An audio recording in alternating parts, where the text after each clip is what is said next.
84-year-old woman had to be rescued from the debris. Parts of Mississippi got hit by storms, too. More than a dozen homes were destroyed. This as sleet and snow hit from Georgia to Maine. There were 3 traffic deaths reported in all that in Virginia, while parts of Arizona and California had record high temperatures in the 80s and 90s. A night of tributes at the Grammys. To legends who passed, Glenn Frey and B.B. King, Earth, Wind & Fire's Maurice White, and David Bowie. Lady Gaga had a colorful tribute for him. As for the awards on CBS, a big night for the show's opener, Taylor Swift, who took home the coveted Album of the Year. I want to thank the fans for the last 10 years. Uptown Funk by Mark Ronson featuring Bruno Mars took home the top prize of Record of the Year. And the night's leading nominee, Kendrick Lamar, grabbed 5 trophies, including Best Rap Album. That's Fox's Michelle Polino. Meghan Trainor won for Best New Artist at the Grammys. Fox News Radio, fair and balanced. This morning we have cloudy skies and 25 degrees. Reports of some heavy fog beginning to develop along the Illinois River Valley near LaSalle and Peru this morning. We'll keep our eyes on that. As at 5:02, the Illinois State Police are telling us they're beginning a crackdown on violence on Chicago area expressways.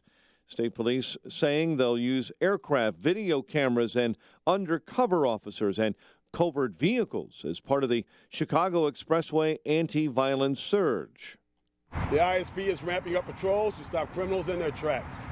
We'll use aircraft, video cameras, covert vehicles, and undercover officers for surveillance. You won't see us, but we will see you. The goal is to stop expressway shootings as gang warfare begins to spill out on the highways. The police also say there will be more uniformed troopers on the expressways. Federal authorities have seized nearly $300,000 from bank accounts belonging to former county purchasing director in the Rockford area in Winnebago County. Rockford Register-Star reporting that seizures were from Sally Clausen and her husband's accounts. They occurred in mid-December, but agents posted online notices about the action this month. The notices refer to U.S. forfeiture laws but offer no other detail. The DNR warning about thin ice in Illinois and across southern Wisconsin after the death of an Illinois man whose snowmobile went into Lake Geneva around 9 p.m. Sunday. 53-year-old Mark Renninger of Wheeling died at the scene. Another man, also snowmobiling on Geneva Lake, was hospitalized and treated for hypothermia. Police in and around Chicago are on the lookout for suspects who've pulled a string of recent burglaries of area beauty shops. Authorities say 70 burglaries have occurred in 31 suburbs and 16 in Chicago since August. In Northbrook, there have been 8 burglaries alone. Some salons there have been hit twice. Chicago sports, Blackhawks over Toronto's 7-2. NHL scoring leader Patrick Kane, a goal and 3 assists. Bears have hired former Tulane head coach Curtis Johnson as their new wide receivers coach. The news, a service of the Chicago Auto Show. Visit the Chicago Auto Show at McCormick Place now through the 21st. See one of 1 million square feet of everything new in the auto world. Log on to ChicagoAutoShow.com for discount tickets and deals, and download the Auto Show app for a chance to win a new Buick Encore. A check of traffic and weather on the way next on AM 560. America right now is better off than it's ever been. Man, if I thought that, I wouldn't fight. The Joe Walsh Show. 52% of young people would do away with the First Amendment. We have people being fined and threatened with jail time for exercising their religious freedom. Yes, I am a pessimist, but that's why I fight. The Joe Walsh Show. Weeknights starting at 5. Right after Sean Hannity at 2 on AM 560. The Answer. It gets dark early, it's freezing outside, and your life savings is going down tick by tick in the stock market. Well, I have some good news for you. Mortgage interest rates have gone down again, so it's time to do a no closing cost refinance with Townstone Financial. Hi, Barry Sterner, owner of your premier home mortgage lender, Townstone Financial. Give me a call now if your interest rate is above 4% on 30-year fix or above 3.5% on a 15-year fix. We've completed thousands of no-cost refinances since 2002, and we can do one for you too. And don't worry, there are no hidden costs. I guarantee it, and I own the company. Also, if you have an FHA or conventional loan with monthly mortgage insurance, we can try to remove the insurance payment due to recent increases in home prices. This can save you hundreds of dollars per month. Remember, you don't have to restart at 30 years or 15. We can customize the payback period. So dial 312-896-2111. That's 312-896-2111, or go to townstone.com. That's TOWNSTONE.com. Townstone Financial is an Illinois mortgage licensee, 6629 and MLS 136639, equal housing lender.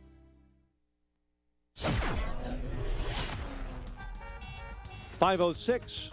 Let's get an update on the ride to work this morning. It's a back to work Tuesday. Feels like a back to work Monday in our ChicagoRadioDeals.com traffic center. And here's Jim Talamonte. Good morning, Jim. Good morning, Mike. We're expecting some traffic to start building on 190 at O'Hare, with perhaps some folks coming to and from holiday destinations. Overnight road work has cleared on many of the area expressways, including the Skyway. There was work closing the ramp to the inbound Ryan's local lanes. There's still some work in place on the outbound ride in Garfield and 63rd Street. We're not seeing any delays there or on the other expressways. A little fog and still some slick spots in the area, but no issues to report on the expressways and tollways. There's some road work on Gulf Road and Rolling Meadows at the Adams Tollway. There's a right lane closed in each direction. Looking at the flight boards, despite some fog in the area, we're not seeing too many delays at O'Hare this morning. Traffic also was a service of the Chicago Auto Show. Visit the Chicago Auto Show at McCormick Place now through the 21st. See 1 million square feet of everything new in the auto world. Log on to ChicagoAutoShow.com for discount ticket deals and download the Auto Show app for a chance to win a new Buick Encore. Traffic answers when you need them most. I'm Jim Talamonte on AM 560, The Answer. Chicago's Morning Answers starts next. Your official Chicagoland weather forecast. From the AirComfort.com Weather Center, AirComfort.com, 80 years of quality mechanical solutions for your business. Here's meteorologist Kevin Snyder. Today, mostly cloudy and not as cold. A snow shower for the afternoon, high 36. Couple of evening flurries, otherwise mostly cloudy tonight with a low 24. Mostly cloudy with a flurry around tomorrow, high of 30. I'm Kevin Snyder on AM 560, The Answer. 25 at O'Hare, 27 along the lakefront, 21 this morning in Aurora. Your next news update is at 5:30, and Chicago's Morning Answer with Dan and Amy starts now on AM 560, The Answer. This hourly segment is brought to you by Real Estate Revealed with Randy Barcella. Heard each and every Sunday at 8 a.m. on AM 560, The Answer. Good morning. Welcome to your Tuesday morning briefing. Here's what you need to know to start your day. Donald Trump and Marco Rubio both have the very same pattern. Whenever anyone points out their record, they simply start screaming, liar, liar, liar. Now, he'll apologize, but I don't want an apology after the election. I want the apology before. And if he doesn't, I'm going to bring a lawsuit because, in my opinion, based on what I've learned over the last 2-3 days from very top lawyers, he doesn't even have the right to serve as president. Donald Trump didn't say that the Twin Towers coming down was George Bush's fault. He said George Bush didn't keep us safe, and there are thousands of families that would agree with that. This is Chicago's Morning Answer with Dan Proft and Amy Jacobson on AM 560, The Answer.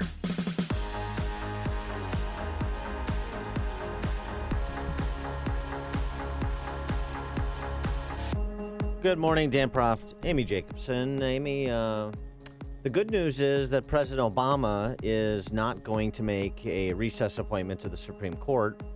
The bad news is that Donald Trump is prepared to make a recess appointment to the Supreme Court in his stead. Trump trotted out some of his favorites yesterday in a wide-ranging hissy fit that he threw before the press corps in South Carolina. Let's see, we got he may run as a third-party candidate because the RNC is not keeping their pledge. Yeah, and that's big news this morning. He's saying he's going to run again as a third candidate. Yeah. If he doesn't get his way. They must do more. The RNC is breaking their neutrality pledge, said Trump. They're in default. When somebody is in default, that means the other side can do what they have to do. They're in default? Yeah. What does that mean? You're a legal scholar. Help me out. He's suggesting they violated their neutrality pledge. Yeah, but by doing what? Um... See, there again, he's loosey-goosey with the facts. He just likes to bark, bark, bark. Well, by allowing people to attack him. So that's one. third-party candidate. Ted Cruz is a Canadian, and he's going to sue him. That's right. He's not going to leave it up to the Democrats. He's going to take charge, and he's going to sue him himself. Yeah. So that's another one. What else we got? We got he is a conservative. That's a favorite trope of his as well. I've got a good one. What was another one? Well, the fact that he held not one but two press conferences yesterday in South Carolina to try and take away the attention that Jeb Bush was getting with the endorsement from his brother. Yeah, I don't think he needs to really do that. I mean, but he did do it. I mean, he. Well, I think this is just. I don't think he needs the help. I don't even think he needs to double down in press conferences. But you're right. I mean, as long as he dominates the story, he is going to dominate the polls. And by the way, are the polls out? I hate to break it to you. Is my prediction wrong? It is. Dang it. The first survey after the debate where I thought he had a core meltdown, and the core meltdown continues. It spilled over into yesterday's press conferences. Does it matter? Trump 35. No. Rubio and Cruz tied at 18. What? Kasich in fourth at 10. Jeb at 7. With Carson. Jeb and Carson together at 7. This is public policy polling survey that was released to. Are they reliable? Yeah. Public polling? Yeah, I mean, it seems based on the methodology they disclosed, it seems like it's reliable, and it's consistent, frankly, with where the Real Clear Politics polling average was going into the debate.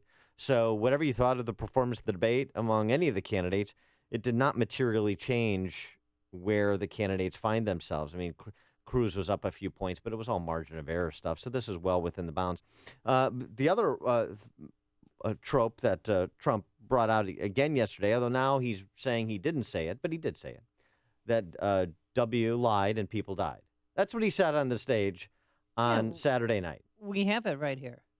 Obviously, it was a mistake. So George Bush made a mistake. We can make mistakes, but that one was a beauty. We should have never been in Iraq. We have destabilized the Middle East. But so you still think he should be impeached? I think it's my turn, isn't it? You do whatever you want. You call it whatever you want. I want to tell you, they lied. Okay. They said there were weapons of mass destruction. There were none, and they knew there were none. There were no weapons of mass destruction. I just want to make sure. Did everybody hear what I heard? Because did he say they lied? They knew there were no weapons of mass destruction. Yes, he did say. He did say that. Okay, I just want to make sure I still understand the English language. Well, you know who else said that repeatedly over the years? Michael Moore. Michael Moore. So he's sounding exactly like a liberal Democrat. Well, except here is, and you know, this is our colleague Mike Gallagher. Mike Gallagher has it wrong. I hate to break it to him. This is Trump. He's on after us. You be your own judge. This is Trump on with Mike Gallagher yesterday on this topic. Listen to Mike Gallagher's intro and then what Trump has to say. Then I read about it afterwards, and it said, Trump says Bush lied purposefully and got us into 9/11 based on a lie. He lied. And then I saw the debate, and I said, well, that wasn't what Donald Trump said. I didn't say it. They write it the way they want. That was the way it was characterized. They're almost as bad as Chris. No, look, we had, the brother stands up, says, my brother kept us safe. I say, well, what about the World Trade Center came down? The worst attack in the history of the United States. He said, oh, how dare you speak about my brother like that? Well, I mean, I'm just giving the facts. The World Trade Center, you understand, Mike, I mean, the World Trade Center came down during his reign. All right, so do you want to send him, we can MP3 a clip of the soundbite from the debate. We can send that to his email. Yeah, I mean, I'm sure it's just an oversight, but he said what he said. I mean, it couldn't be any clearer. And then he essentially doubles down. He walks away from saying, oh, they characterized it as me saying that I didn't say it. It's exactly what he said. Word for word what he said. And then he reiterates blaming George W. Bush for the World Trade Center coming down. It's a tough case to make out, I'd suggest. That wasn't all that Donald had to say. But wait, there's more. Was there a third press conference? Well, was there a midnight press conference? He packs a lot into his press conferences, so he doesn't have to do a lot of rinsing and repeating. This is Trump on Ted Cruz yesterday, picking up where he left off in the debate. Mr. Trump, your comments about George W. Bush and 9/11, Ted Cruz said today that was like Michael Moore, that you were taking... Well, Ted Cruz is desperate. Look, he's a... response of the left. Yeah, I think Ted's a very unstable guy. We put out a little release. I think you probably get it. Did you get the release, John? I think he's a very unstable guy. And I must tell you one thing about Ted Cruz that I can say that only to a minor extent by comparison for the other politicians. I haven't been doing this long. I've been in it since June 16th. But I will tell you, I have never, ever met a person that lies more than Ted Cruz. I have never, ever seen anything like it. No, and he continued. Absolute lies. Now, he'll apologize, but I don't want an apology after the election. I want the apology before. And if he doesn't, I'm going to bring a lawsuit because, in my opinion, based on what I've learned over the last 2-3 days from very top lawyers, he doesn't even have the right to serve as president or even run as president. He was born in Canada. So I will bring that lawsuit if he doesn't apologize. Top people. He's got top people on it. It means a cartoon. Everything's a hyperbole with him. It's big. It's huge. I've got the best top people in the world looking at this. Maybe it's Lawrence Stride from Harvard that he likes so much. Maybe if Trump was president, he'd nominate that leftist to the Supreme Court. This is the 5th time that he's threatened to sue Ted Cruz. I mean, it began, Sunday, January 17th, after appearing on This Week with George Stephanopoulos. He revealed that Ted Cruz's presidential eligibility is, false. That, when I file suits, I file real suits. That's what he said. As opposed to fake suits. Okay, Donald. And it just goes on and on. There's January 23rd, February 3rd, February 12th. And then yesterday. Congressman Steve King from Iowa. Oh, what? No. Yeah. No, Iowa. Go Hawks. There you go. He came on as a surrogate, did the rounds as a surrogate for Ted Cruz to respond to what Trump said about Cruz, what you just heard. Mm-hmm. And Congressman King has an idea. It is a sickening display of a schoolyard bully. We've never seen this in politics before. I noticed that somebody tallied up in the debate on Saturday night that the word liar was used 22 times.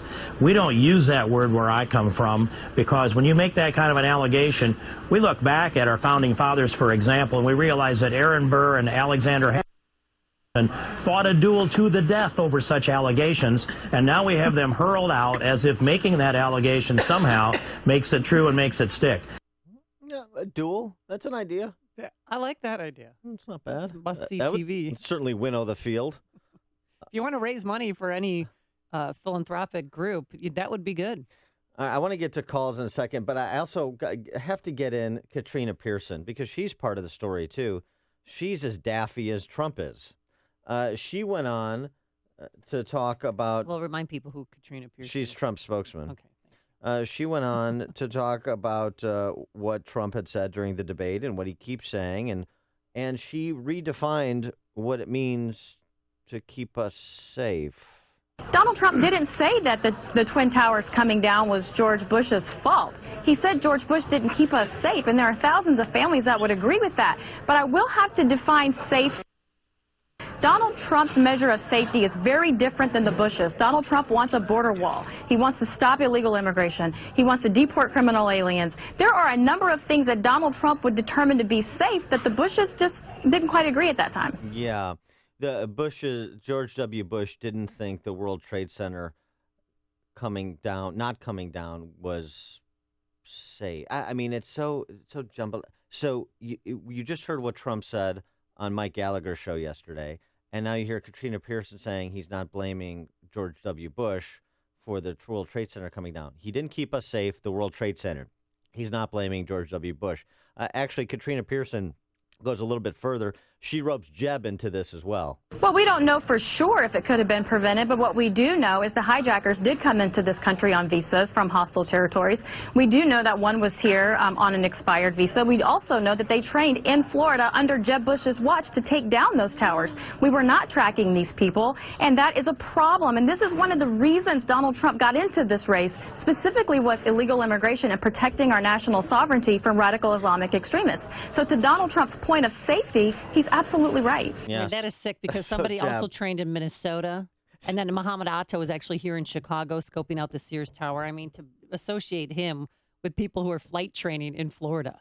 Not anybody, but terrorists. I mean, come on. Make it as outlandish as you can, and Clearly it's winning. Well, to Trump's point from a couple of weeks ago, he could open fire on Fifth Avenue and wouldn't matter. His support is inelastic, and so far it's proven to be so. Let's take some calls on the other side. Yeah, 312-642-5600. Your phone call's coming up. We have top men working on it right now. You've made the switch, and it feels so good. You've switched to Chicago's Morning Answer on AM 560. The Answer. Today, mostly cloudy, not as cold, but we do have a snow shower this afternoon, a dusting up to an inch, a high of 36 degrees. And tomorrow, Wednesday, mostly cloudy, chilly with a flurry around a high around 30 degrees. But guess what? By Friday, you're not going to believe this forecast, a high in the upper 50s. But we have to wait for it. Any waiting on the roadways? Here's Jim Telemonte. Not much, Amy, right now. Good morning. Good morning, Dan. Inbound Bishop Ford Freeway. We have a little bit of a delay there now. From Cottage Grove to the Merge, the usual early morning slowdown. Nothing too bad yet, just maybe a 1-minute delay. And then the inbound ride starting to get a little heavy approaching downtown. There is some road work on the outbound ride from Garfield to 59th in the left lane. There's some work in the express lane from Garfield to 63rd as well. It should all clear in the next 40 minutes or so. The other expressways and tollways looking good right now. I'm Jim Talamonte, ChicagoRadioDeals.com, Traffic Center. On AM 560 The Answer, we talk about the important issues that affect your world. Things like the economy, education, and foreign policy. There's always so much going on in the news that we don't always have the time to drill down and talk about the big ideas behind the big issues. That's where Upstream Ideas comes in. Upstream Ideas, online at upstream-ideas.com, in partnership with the Illinois Policy Institute, provides the kind of information that informs the policy discussions happening here on AM 560. At Upstream Ideas, you'll broaden the debate, move beyond partisan assumptions, and challenge accepted orthodoxies. In other words, Upstream Ideas goes against the current and thinks upstream. Go online now to upstream-ideas.com. That's upstream-ideas.com. You'll be armed with new information and fresh perspectives to spur you on to make the state of Illinois and the United States of America a bit more free, a bit more just, and a bit more civilized. Upstream-ideas.com. When's the last time you saw a pay raise? For many Illinois families, it's been years, unless you work for state government. AFSCME workers have seen their salaries grow 5 times faster than Illinois workers' median earnings over the last decade. And they get Cadillac health insurance that most Illinois families can't afford. But that's not enough for Illinois government workers. They're demanding more, $3 billion more. Enough is enough. It's time to stand up for Illinois taxpayers. Learn more and make your voice heard at illinoispolicy.org. Illinois' political class is crushing Illinois families. Illinoisans struggle to find good jobs and schools, and they struggle to pay for government workers who retire in their 50s and earn millions in retirement. Illinois Policy fights against the Springfield status quo on behalf of all families, not just the politically connected. See what Illinois' political class doesn't want you to read at illinoispolicy.org. Illinois Policy. Illinois' comeback story starts here. Winter weather is here, and this season's roller coaster ride and temperatures can be especially taxing on your business's mechanical HVAC system. That's why it's important to schedule a comprehensive review of your system today with Air Comfort, Chicagoland's leading mechanical professionals. For more than 80 years, Air Comfort has maintained hundreds of businesses' HVAC systems throughout Chicagoland and Northwest Indiana. Why do they trust their mechanical systems to Air Comfort? It's simple. Because they understand that Air Comfort has the best trained and highly skilled team of award-winning technicians. That's why Air Comfort is recognized as an MSCA Star Contractor, a designation achieved by only 2% of contractors nationwide. With a large service fleet of more than 80 fully equipped vehicles, chances are that an Air Comfort technician is nearby. Schedule your system check by calling now, 708-345-1900, or online at aircomfort.com. AM 560, The Answer. All right, we're talking Trump and Cruz, and we'll get Rubio and Jeb and Carson into this mix too, but thank goodness. Get some of your reactions. How about Holly and Hudson? I have to admit, when this all started, I found it very amusing. Who doesn't love seeing politicians called out for being all talk, no action? I thought it was terrific. I thought it would go away quickly. Now I have this sense of impending doom, and the GOP has no one to blame but themselves. And what this is starting to remind me a lot about is 2 election cycles ago when the Tea Party candidates in the states Tea Party candidates were not vetted. They were not the best candidates in the field, and they got crushed in the general by their Democratic opponent. There was an example or two of that, but there was many more examples of Tea Party candidates that actually won. One of them's running for president now. His name's Marco Rubio. Another one's running for president. His name's Ted Cruz. Okay, well, then let's make this the example of the ones that imploded, like in Indiana. But Dan, I have to say, I love your tagline, Illinois' comeback story. God bless you, and from your mouth to God's words. All right, thanks for the call, Holly. Appreciate it. You know, the other thing she points out, this trick bag that the GOP elites inside the Beltway are in, right? The candidate right now that if you consolidated the non-Trump support would best be positioned to defeat Trump is Ted Cruz. But the Beltway GOP elites would prefer Trump, which is to say Hillary, over Cruz. Well, why is that? Because is he a nasty guy? I mean, we had the one senator on from Indiana who said nobody likes Ted Cruz. He's not a nice person. Who cares if you like him or not? What is this? Is this a playground? Are these 5-year-olds? No, the issue Dan, is you have to be likable, I think, at some level to become president of the United States. Well, I mean, that's just the truth. Steve King. There's female voters out there. Oh, wow, that's a sexist Well, you comment. have to be likable. Yeah, it's true. Steve King likes him. He's endorsed him. He's a congressman Yeah. from Iowa. He's a conservative. A lot of people have endorsed a lot of pro-life and pro-family leaders like Ted Cruz. They've endorsed him. I mean, the Jeff Duncan, a congressman from South Carolina, he's a member of Congress. He endorsed Ted Cruz. He likes him enough to endorse him. The issue is, and this is where people need to make a decision about their politics, is this going to be cult of personality? That's what we've done for the last 7 years. Or is this going to be who can be the best vehicle for my policy agenda? For example, the economic liberty policy agenda I'd like to see advanced in Washington, D.C. Who is going to advance my flag the furthest? Right, and I wish likability wasn't part of it, but it is, and for some reason, Ted Cruz rubs some people the wrong way. Every Republican rubs some people the wrong way. Not like Ted Cruz is. There's something different about him. Because more people come up and complain to me about him than anybody else. Yes, and the plural of anecdotes is not data. The only evidence that we have right now is the matchups for the general election. And the matchups for the general election, the Rubio versus Hillary and Cruz versus Hillary, indistinguishable. They're the same. But at one point in time, wasn't it Rubio beating Clinton? I mean, hypothetically, if those two are up against each other, that the Clinton camp is most worried about Marco Rubio winning the primary. So Ted Cruz is getting more likable? I don't know. Yeah. John in Bridgeport, you're on Chicago's Morning Answer. You know, I'll tell you, just to take a point from the previous caller, she's right. It was refreshing, because everyone's tired of these politicians. But this goof, man, if this guy gets elected, I mean, talk about he's going to make Obama's going to look like child's play. This moron gets elected. I mean, this is embarrassing. Thanks for the call, John. Appreciate it. Greg in LaGrange. Hey, how are you this morning? Hey. Yeah, just like Holly, I thought it was kind of appealing up front, with the Kathleen Stiley stuff out in San Francisco. But I believe this man has got the GOP. He's going to blackmail him, and he's going to run third party. This guy cannot be trusted at all. He can't be trusted. He lies all the time. He doesn't have to take a position. He doesn't have to be reasoned with because he's not reasonable. He is an out-and-out liar. He's out for himself. Thanks, Greg. Connect with Dan and Amy using the AM 560 mobile app. Download it today at 560theanswer.com/mobile.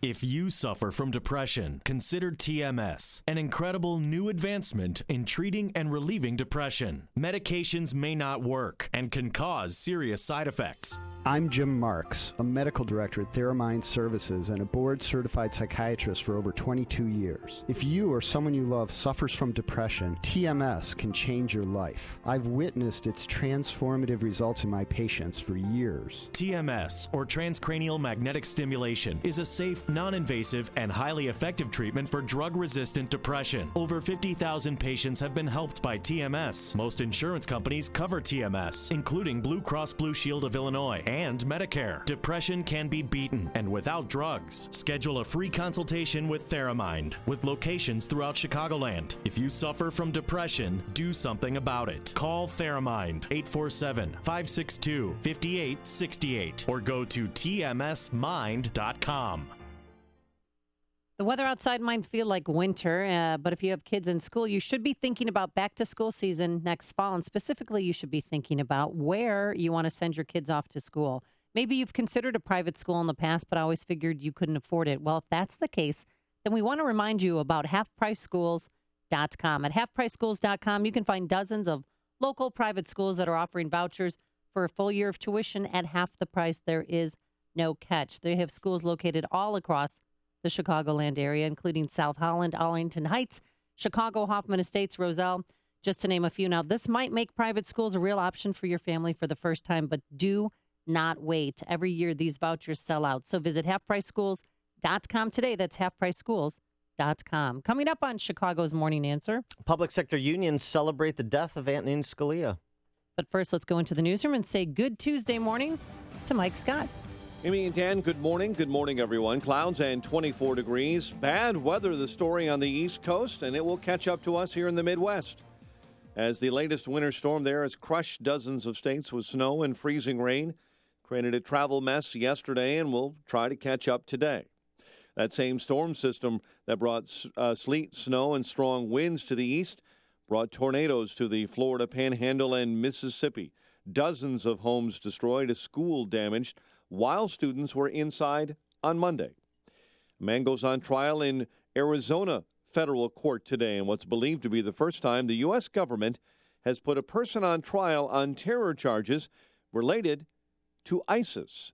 The trial of Abu Malik Abdul Karim stems from a foiled attack on a Prophet Muhammad cartoon contest in Texas. Republican presidential candidate Ted Cruz says Supreme Court Justice Antonin Scalia's death has emphasized the importance of this election. The Texas senator proposes making the 2016 election a referendum on the Supreme Court. The first is the passing of Justice Scalia, and that really underscores the stakes of this election, that the Supreme Court hangs in the balance, our constitutional rights hang in the balance. Bernie Sanders says he can close the gap with Hillary Clinton when it comes to African-American support in South Carolina and Nevada. If you look at the agenda that we are bringing forth in terms of economics and criminal justice, this is an agenda that works for all Americans, but especially for those who are hardest hit economically. The Vermont senator saying he's pushing to raise a minimum wage in most communities to $15 an hour. Federal authorities this morning say they've seized $300,000 from bank accounts belonging to a former county purchasing director. The Rockford Register-Star reported Saturday the seizures were from Sally Klassen and her husband's accounts.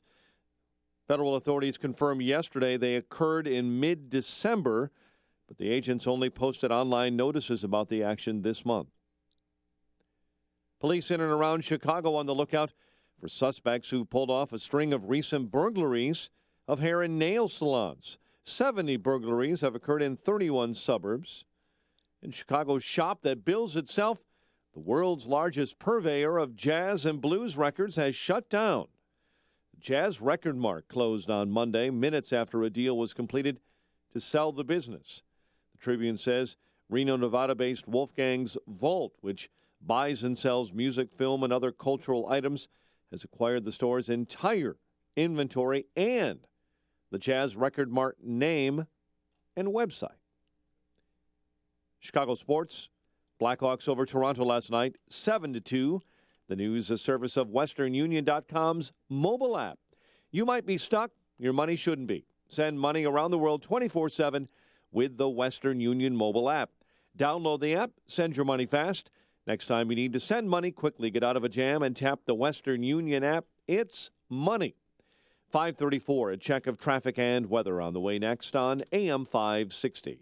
Each year, the month of March is all about the madness. He's a whack job. He's a wacko. This year, as the number of candidates dwindles and the delegate count climbs, the remaining candidates will meet for one final debate. On March 10th, and AM 560 is hosting the final debate watch party of the primary season. On Thursday, March 10th at Austin's Fuel Room in Libertyville. Tickets are just $25 and include an all-you-can-eat buffet. Visit 560theanswer.com/March. That's 560theanswer.com/March. Sponsored in part by DS Arms. LiveWatch helps you connect and respond up to 10 times faster in an emergency. LiveWatch has no long-term contracts. Save up to 50% off home security. Call 855-LiveWatch or visit livewatch.com. QL1, this is Control. Does Rocket Mortgage require me to fill out a bunch of paperwork? That's negative, Control. Rocket Mortgage by Quicken Loans is the first on-demand mortgage machine that quickly and seamlessly imports your financial data. You can go through the entire mortgage process on your own and completely online. Copy that, QL1, but if I wanted to speak to someone, do you think they're out there? They're out there, all right. I've made contact before. In fact, according to J.D. Power, they've provided award-winning client service for 6 years in a row. Roger that, QL1. It's nice to know they're out there, wherever they are. Detroit Control. They're in Detroit. Over. 3, 2, 1. Rocket Mortgage at QuickenLoans.com. Push button, get mortgage. Rocket. Visit for cost information and conditions. Equal housing lender. Licensed in all 50 states. NMLSConsumerAccess.org number 3030. 536 in our ChicagoRadioDeals.com traffic center. Here is Jim Talamonte. Thanks, Mike. On the inbound Ryan, traffic is slow from the Stevenson to the Burns Circle. It's now 19 minutes, 95th to downtown. Outbound 15. Well, there is road work between Garfield and 63rd. We're not seeing any outbound delays. Inbound Bishop Ford, you've got a 1 or 2 minute delay from Cottage Grove to the Ryan. Other expressways and tollways are delay-free for now. Rolling Meadows, there is road work on Golf Road at the Adams Tollway. Right lane closed in each direction. A little fog in the area, especially to the south and southwest, so allow plenty of following distance. Traffic is a service of the Chicago Auto Show. Visit the Chicago Auto Show at McCormick Place now through the 21st to see 1 million square feet of everything new in the auto world. Log on to ChicagoAutoShow.com for discount ticket deals and download the Auto Show app for a chance to win a new Buick Encore. Traffic answers when you need them most.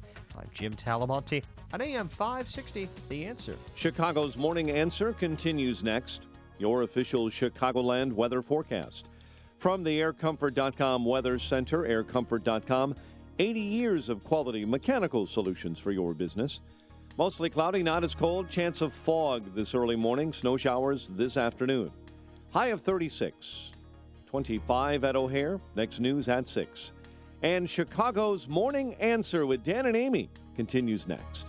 On AM 560, The Answer. This hourly segment is brought to you by Power Trading Radio. Heard Sundays at 2 p.m. Brought to you each week by Online Trading Academy.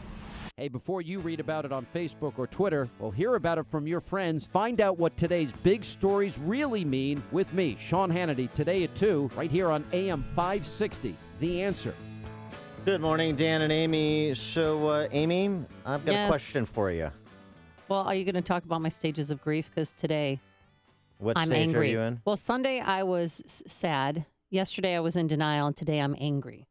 And I'm angry because I thought Justice Scalia and the other justices should be a part of a wellness program, like many Americans are, so that they could check their blood pressure on a routinely basis, so that they could check their BMI. Because Justice Scalia, if somebody intervened, he might have been healthier and he could have lived longer. He had just seen his doctor, I thought, recently. He saw his doctor on Wednesday and Thursday. Wednesday, he came in complaining of shoulder pain. Hello, shoulder pain, heart. There is a correlation between the two. Heart, shoulder. When you have severe shoulder pain, sometimes that means you have a heart condition. And I'm just saying that they could have done an echogram or something really quick, non-invasive, to make sure that everything was fine. And I'm also upset too because his family chose not to perform an autopsy on him. Well, I hope his family wouldn't have performed the autopsy. No, I'm saying give permission for the medical examiner there in El Paso, Texas, or wherever they wanted to perform the autopsy. And just so we're clear, you received your medical training from watching episodes of Doogie Howser. Is that correct? Well, I'm enrolled in the wellness program, and I have been for 3 years. And well, I'm just yeah. saying that if a lot of Americans are doing it. They have Fitbits and things to try and stay fit and healthy. So this is my day of anger. Well, I mean, something that I thought could have been prevented. Well, let me put it to you this way. See if I Yes. can walk you back a little bit. He lived 4 years longer than Zeke Emanuel says we're allowed to live. Well, he's 1 month away from his 80th birthday. Well, I understand. I'm still it's sad because there's nobody like him in the world, and There everyone isn't. keeps talking about who's going to replace him. No one's ever going to be able to replace him. No, you don't replace a legend, as I've described him, the most profound constitutional scholar since John Jay, the first Chief Justice of the nation. And I know you're going to get to what it means, but can I just play this for you? When he was sworn in back in September of 1986, he thanked his wife, Maureen. Maureen, who's an extraordinary woman and without whom I wouldn't be here, or if I were here, it wouldn't have been as much fun along the way. Isn't that great? And they had 9 kids together, 5 boys, 4 girls. 9 kids. And lots of grandkids. 36, I think, was the last count. I mean, I don't, it's like a rolling count. And one of his sons is a priest, and his son, the priest, is going to preside over his funeral mass, right? Yep. Well, the question comes, if the Republican Party confirmed an Obama nominee for Supreme Court, would that be the end of the Republican Party? David French writes in National Review, the GOP coalition, already strained to the breaking point by Donald Trump's challenge, may well shatter apart. The GOP as we know it could cease to exist, killed not by electoral defeats, but by its own cowardice and incompetence. Fight well, GOP. Your institutional life is at stake. And we know President Obama, we talked about this at length yesterday, all the machinations and the potential power plays that both sides could choose to affect if they wanted to, if President Obama moved quickly to make a recess appointment while the Senate is currently in recess until February 22nd. Yesterday, he said he's not going to do that. Okay. So that's kind of off the table. Now this is going to be an issue for the rest of the election Right. cycle. Because say he appoints an African-American female, and then you have the Republican Senate voting against her, then the Republican Party once again looks racist and sexist. So Republican he'll use Party's this not as gonna, a tool. They're not going to vote against her. They're not going to have a vote. They're So not going. They're not just not going gonna to show take up, up. or- They're not going to take up his nominee. The Senate has advise and consent constitutional authority. There's no constitutional requirement that they vote on a presidential nominee. For example, George W. Bush is still waiting for the Democrat-controlled Senate to vote on Miguel Estrada, who is a federal court judge appointee. So I don't think that vote's coming anytime soon. No. So there's no requirement that the Senate vote, and that's what McConnell has essentially said. They're not even going to take up the nominee. And the question is, should they? Or would it be, as David French suggests, the death knell of the Republican Party? 312-642-5600, turnkey.pro answer line. 64636DA, turnkey.pro text line. And while Or we're you can contact us through the AM 560, The Answer mobile app. Email us or call us directly from that. and while we're on this, I just wanted to this too. Like you had a lot of tributes to Scalia over the weekend and since, including from ideological opponents, his colleagues on the bench, like Ruth Bader Ginsburg, who called him her best buddy. Yeah. Atlantic has a piece on Scalia yesterday. This is what made Antonin Scalia great.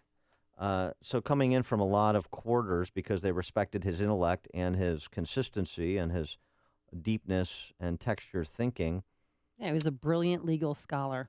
I mean, larger than life on the bench and off the bench, true. And then there's this take. Oh, no. Did you read some of those tweets? Because I had to stop looking at Twitter. Some people, one person tweeted, I hope that Clarence Thomas is next. Yeah. So I had to refrain myself. I actually turned off my Twitter so I wouldn't respond. Well, you're not going to enjoy this then. Oh, no. By dying, Antonin Scalia saves public sector unions. Antonin Scalia may have single-handedly saved America's public sector unions by dying when he did. This from a public sector union news outlet. Well, is that true, though? I mean, because the Supreme Well- Court would be split 4-4, and then the lower court standing rules, which means they would be able to keep the mandatory fees that were being challenged. Right. That this is the reference to the Friedrichs versus California Teachers Association case that's to be decided this term. Public sector union bosses like school on President's Day. No class. Yeah, man. All right, man. Yeah, man. All right. Thank you, Russell from Fat Albert. Yeah. So I just wanted to point that out to the temperate But also, they response pointed from out the public too. sector union. ABC News pointed out that voting rights. The Republican efforts to change electoral districts that was expected to fail now without Scalia. So that's another issue that they're claiming victory on because of his death. Stay classy. And President Obama, this one report, you had mentioned this yesterday. Yes. Loretta Lynch, take these Supreme Court analysts on the network newscast, with a grain of salt. But one analyst on NBC suggesting that Loretta Lynch is the most likely nominee that President Obama is going to put Tom forward. Goldstein said that I think the president personally will be very tempted to appoint a black justice to the court rather than a second Hispanic. I got dibs in the black justice pool on who? On Paul Watford. On two other top members of the Obama administration. Who? Barack and Michelle. They're both attorneys. I mean, not that you need to be one to be on the Supreme Court, because you don't. They've surrendered their law licenses because they're not practicing, obviously. But you don't. That's not a requirement. The one court you don't need a law degree to sit on is the Supreme Court of the United States. Isn't that amazing? Well, the infinite wisdom of our founders to recognize that, a law degree is being a practicing lawyer, not necessary to serve on the high court. But you don't really think President Obama is going to appoint himself, do you? I mean, he is going to be out of a job in 10 months. So. Sure. Yeah, he's going to need the cash. Yeah. Right. And Michelle won't do it because she really wants to get out of Washington, D.C. She doesn't like living in the bubble. He's got this thing, and it's effing golden. It is the Illinois way. Raymond in Bolingbrook, you're on Chicago's Morning Answer. Hello? Hey, Raymond, you're on. Oh, thank you for taking my call. Listen, I think that they should let him nominate somebody. I'm not saying they should approve that person, but they should nominate. That's the way the system works. It's always country before party, and that's what they should do. Well, I really believe that. Well, he can nominate someone. Nobody's going to stop him from nominating someone, but the question is, should they even bother to take that person up and have a vote? Yes, they should. That's what they're there for. They were elected to do their job. Well, part of the argument they make is our job is to let the people weigh in on this by their choice for President of the United States in November, and then we take up whoever that president would like to nominate for the vacancy created by Scalia's death. But why? How do you support that argument? And the reason I ask is because Scalia was actually appointed. Not appointed, I should say. He was nominated by Reagan in an election year. So no, he wasn't actually. He was Scalia was confirmed and took his seat on the Supreme Court in 1986. So not a presidential election year. And this is the precedent that Republicans are arguing. 80 years, you've had one instance, and that was Brennan in 56. He was later confirmed. But 80 years of precedence that suggests that you don't have lame duck appointments to the Supreme Court for this very reason, because it's a lifetime appointment. So that's the argument that's being made, and it's an argument that's been made by Democrats before. In fact, in 1960, the Senate Democrats passed a resolution when they had control of the chamber that suggested the resolution. I mean, it's not binding 55 years later, but the resolution, no lame duck appointments to the Supreme Court by President of the United States. So both parties have played this argument out. Thanks so for the call, in the past 80 Raymond. years, there was only one lame duck appointment, and that was in 56, Brennan by Ike. And only 3 Supreme Court justices have died during office. So this is in an election year, too, this is an anomaly. This is something new. And this is what the presidential election is going to be about, I think, going forward. Well, it's going to be an important part of it. Larry in Edgewater, you're on Chicago's Morning Answer. Hey, Dan and Amy, how you doing? Hey. Hey, good job a couple of weeks ago on WTTW, Dan. You did a good job. Oh, thank you.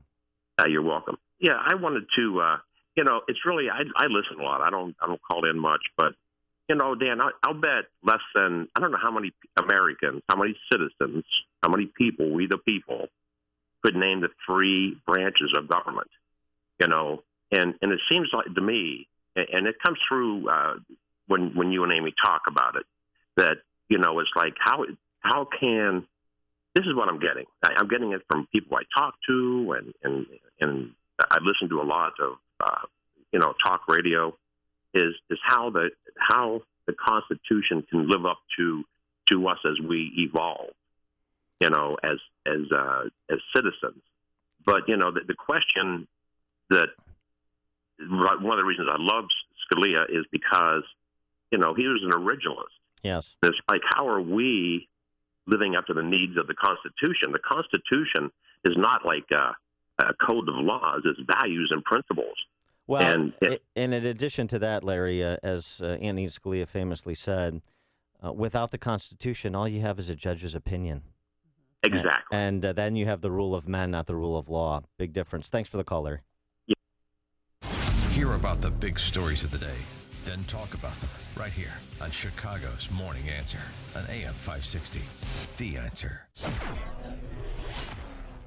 Today, mostly cloudy, and by this afternoon, a light snow shower is going to arrive, a high of 36 degrees. Then tonight, a couple of evening flurries. Otherwise, we'll have a low of 24 degrees. And Wednesday, mostly cloudy, chilly with a flurry around, a high of 30 degrees. Let's get the travel times. Here's Jim Talamonte. Hey, Dan. Well, coming off a holiday weekend, it's like a Monday for some, and traffic is heavy at O'Hare, as it would be on a Monday morning. Westbound 190 has delays from River Road to the terminal area at the airport. We're not seeing many flight delays, very few at O'Hare and almost none at Midway, but as always, check before going to the airport. And Mount Stevenson, there's a brief delay, Pulaski to Kedzie. It's getting heavy as well, approaching Lakeshore Drive. Ryan slow from the Stevenson to the Burn Circle. 19 minutes, 95th to downtown. Bishop Ford delay start at 103rd. You've got a 4-minute delay there. Tollways are fine, Northwest Indiana as well. Jim Talamonte, ChicagoRadioDeals.com, Traffic Center. Hey, it's important businesses who share conservative values work together and support each other so our companies thrive. If you're a manufacturer, I encourage you to call my very good friend Laz Kulchar from Automated Systems. As a software and systems integration company, they create custom solutions to make your production lines, facilities, and plants run way more efficiently. Imagine less downtime, more speed, and fewer rejects. It doesn't matter if you're a Fortune 500 company or a startup. Automated Systems delivers solutions for your toughest automation challenges. At Freedom Summit, Laz wowed the crowd with this story of escaping communism, coming to the U.S., and building a successful company. And I know that Laz and Automated Systems can wow your company by making it more profitable. If you even suspect that Automated Systems could benefit your manufacturing company, then call Laz at Automated Systems at 844-HIRE-ASI or visit SYS.com. That's 844-HIRE-ASI. Hi, I'm Lex Howard, CEO of Balance of Nature. I occasionally take new customer calls, and often people tell me that they have been hearing our advertisements for years. What are you waiting for? Start now and begin experiencing the benefits of Balance of Nature in your life. I do feel noticeably more energy with the Balance of Nature. I'm very, very pleased with what I've seen so far. It really does improve my energy level. It's a good pill. I like it. And I sleep better. I just sleep more sounder. And when I get up, I'm up. I mean, I don't go back to sleep. I feel like I need to take a nap. So there's a noticeable difference in energy. Very impressed. Very, very impressed. Good health is only a phone call away. What are you waiting for? Don't miss your opportunity to get a free month supply of Balance of Nature. Call 1-800-2468-751. That's 1-800-2468-751. Or go online to balanceofnature.com. Use promo code CHICAGO. My name is David Hochberg, and I'm Vice President of Lending at Pearl Mortgage. That's right, I'm now Vice President of Lending at Pearl Mortgage. If you're looking to purchase a new home or refinance your existing home, give me a call. I'm the same guy that's provided listeners with honest advice and outstanding customer service for the past 13 years. The only thing that's changed is where I work. When you wanted to refinance and pay off debt, you called me and I helped you. When your kids were purchasing their first home and you wanted to make sure they were working with a trustworthy lender, you called me and I helped them. If you would like to talk to me about a mortgage, please give me a call at 312-751-1333. That's 312-751-1333. Email me at david@pearldavid.com. That's david@PERLDavid.com. Or visit my website, am560david.com. 312-751-1333. Pearl Mortgage is an equal housing lender, Illinois residential mortgage licensee, 4358, licensed by DBO under California RMLA and MLS 19186. PearlMortgage.com licensing. AM 560, The Answer. Dan and Amy talking about Scalia and the politics over replacing him. Let's get our friend Ron from the South Side on. Hey, Ron. Hey, good morning, Dan. And Dan, if there was some kind of condition that called for the president to call for a state of emergency today, based on your logic, would you have to say, well, it should be delayed until the next president comes? Because presently he is the president, Dan. Yeah. So and the people elected him. And the people elected the members of the Senate too, right? I mean, the elections have consequences line works both ways. It also But still respond to my question. If it requires acts of the president for a state of emergency, well, if what would you suggest that he do? If there was, you mean like there was an attack or something? Absolutely, or whatever. Even if there's a hurricane and it requires his action. Yeah. Well, then he's the president. Then the we wouldn't say wait until November. Ron. Okay. Then the president can take executive action in those exigent situations. This is not one of them. There have been Supreme Court vacancies where the court has been 8 justices presiding for more than a year in our nation's history. This is not a hurricane or an attack on our country. In fact, I would suggest that if Republicans conceded and voted up an Obama nominee, that would constitute an attack on our party. So it's just the two situations you're suggesting are not comparable. Well, constitutionally, what can he do? Take the politics out of it. Well, take the politics out of it. Constitutionally, it's very easy. He can put up a nominee, and the Senate has the right, the constitutional authority, the advice and consent authority in Article 2, to decide what to do with that nominee, including to do nothing, and that's what they're going to do. Thanks, Ron. It's news, opinion, insight. This is Chicago's Morning Answer on AM 560. The Answer. You're a physician, a nurse, or in the medical field. You have a sick patient who requires a custom, non-sterile compounded medication. This is some big news. You can refer with confidence your patients to Martin Avenue Pharmacy in Naperville, the first and only compounding pharmacy in DuPage, Kane, Kendall, LaSalle, DeKalb, and Western Will County to earn the Pharmacy Compounding Accreditation Board's seal of accreditation. The first and only. Patients and medical professionals want to know their compounding pharmacy is of the highest quality and has been independently verified. PCAB offers patients and medical professionals a way to verify that their compounding pharmacy is meeting the very highest and strictest national standards. When you know the difference, it makes a difference. Martin Avenue Pharmacy in Naperville, a PCAB accredited compounding pharmacy, 630-355-6400, or go to martinavenue.com. We make it better, like nobody else. We make it better. Martin Avenue. Running a business can be challenging, especially here in Illinois. You face mountains of regulations on top of mountains of taxes and fees, not to mention new Obamacare requirements. Business owners who manage to survive deserve to be recognized, and that's exactly what we here at AM 560 The Answer are going to do. This spring, we'll be hitting the road on the AM 560 Business Tour presented by Signature Bank, where I do my business banking. It's a way for us to celebrate local businesses who are overcoming the odds and succeeding in spite of the many challenges they face. We want to give back to the business community by broadcasting this show live from various locations throughout Chicagoland. Does your business have a great success story? If so, we want to hear about it. Go to 560theanswer.com/business. Fill out the brief form to tell us about how you and your business are beating the odds to serve your clients in your community. We'll select several businesses as stops on our AM 560 Business Tour, and we'll broadcast from your location. We hope to inspire other business owners and show the world that, yes, you did build that. So go to 560theanswer.com/business to tell us your story, and we may be stopping at your location this spring on the AM 560 Business Tour. America has a serious narcotics problem. 90% of the world's narcotics are taken by Americans. They have a place, but when you're dealing with chronic pain, pain that doesn't go away or which frequently returns, there is a better way. You're masking the pain. We help you find and deal with the source of the chronic pain to get real relief. This is Ken Candido of Chicago Anesthesia Pain Specialists. We're serious players in pain. Our team are national leaders and we're educators in the treatment of pain. We will work with you to diminish or eliminate your pain and help you get your life back. Contact us, we will help you. You don't have to live with chronic pain. We treat all pain. We don't mask it with painkillers and narcotics that are not good for you and which can be addictive. I have a simple message for you. If you or someone you love or someone you know has chronic pain, contact us. Treating chronic pain issues is what we do. We can make it better. Get an appointment and let's talk. MyPainChicago.com, MyPainChicago.com. All the info is available at MyPainChicago.com. Let's make you pain-free. Fog on the way for the morning drive. WIND Chicago News Time is 6 o'clock. Fox News Radio. I'm Dave Anthony. Far back in the South Carolina polls, 4 days before the Republican primary, Jeb Bush is turning to his brother for help. He will rise above the petty name-calling. Former President Bush didn't name Donald Trump, but took some digs at him as Trump calls Ted Cruz a liar. I think he's an unstable person. I really do. Cruz laughs it off, saying he's only pointing out liberal views. Trump's on video saying the next Democrat contest is in Nevada on Saturday. Fox's Rachel Sutherland live in Washington. Clinton and Sanders campaigned in different states yesterday, but they both had the same message for Republicans, that President Obama should nominate a new Supreme Court justice.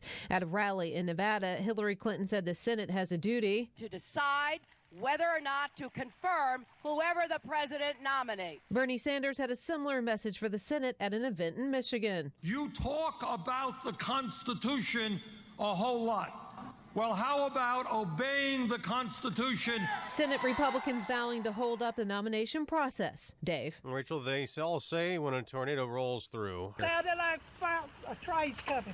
And then the wind started blowing. Century, Florida, and the Panhandle got hit. Trees and power lines were taken down. About 10 homes were destroyed, and one of them, a 94-year-old woman, was trapped underneath. There were also homes damaged in Mississippi. This is the record of the year. Mark Ronson and Bruno Mars win the Grammy for Uptown Funk. Taylor Swift's 1989 is Album of the Year. Kendrick Lamar won the most Grammys on CBS with 5. Country artist Chris Stapleton won 2 awards, including Country Album, and he joined Bonnie Raitt and Gary Clark Jr. on stage for a B.B. King tribute. The thrill is gone. Lady Gaga did a visual tribute to the late, great David Bowie. And it's Fox's Michelle Polino. There were also tributes to Glenn Frey, Maurice White, and Lemmy. Fox News Radio, fair and balanced. Cloudy and 24 degrees. The winds 3 miles an hour right now out of the north, and fog developing from the Illinois River Valley, moving eastward right now. And right now we're seeing some visibilities dropping in the far western suburbs. We'll keep an eye on that. As the Illinois State Police keep an eye on you, cracking down on violence on Chicago area expressways. State troopers saying Monday they'll begin using aircraft, video cameras, undercover officers, and covert vehicles as part of their Chicago Expressway anti-violence surge. The ISP is ramping up patrols to stop criminals in their tracks. We'll use aircraft, video cameras, covert vehicles, and undercover officers for surveillance. You won't see us, but we will see you. Police also say there will be more uniformed troopers on the expressways as well. The DNR warning about thin ice across northern Illinois and southern Wisconsin after the death of an Illinois man whose snowmobile went into Geneva Lake. The DNR says the man's snowmobile struck open water in the middle of that lake near Lake Geneva, Wisconsin, around 9 p.m. Sunday. Another man jumped off his machine and stayed on that ice. He called for help, but there are local media reports that say it took about an hour for rescuers to reach him. DNR Warden Juan Gomez says in Wisconsin, it's because open water in the center of that lake put emergency responders at risk. 53-year-old Mark Renninger of Wheeling died at the scene. A task force on education formed by Democratic House Speaker Mike Madigan will begin holding hearings this week.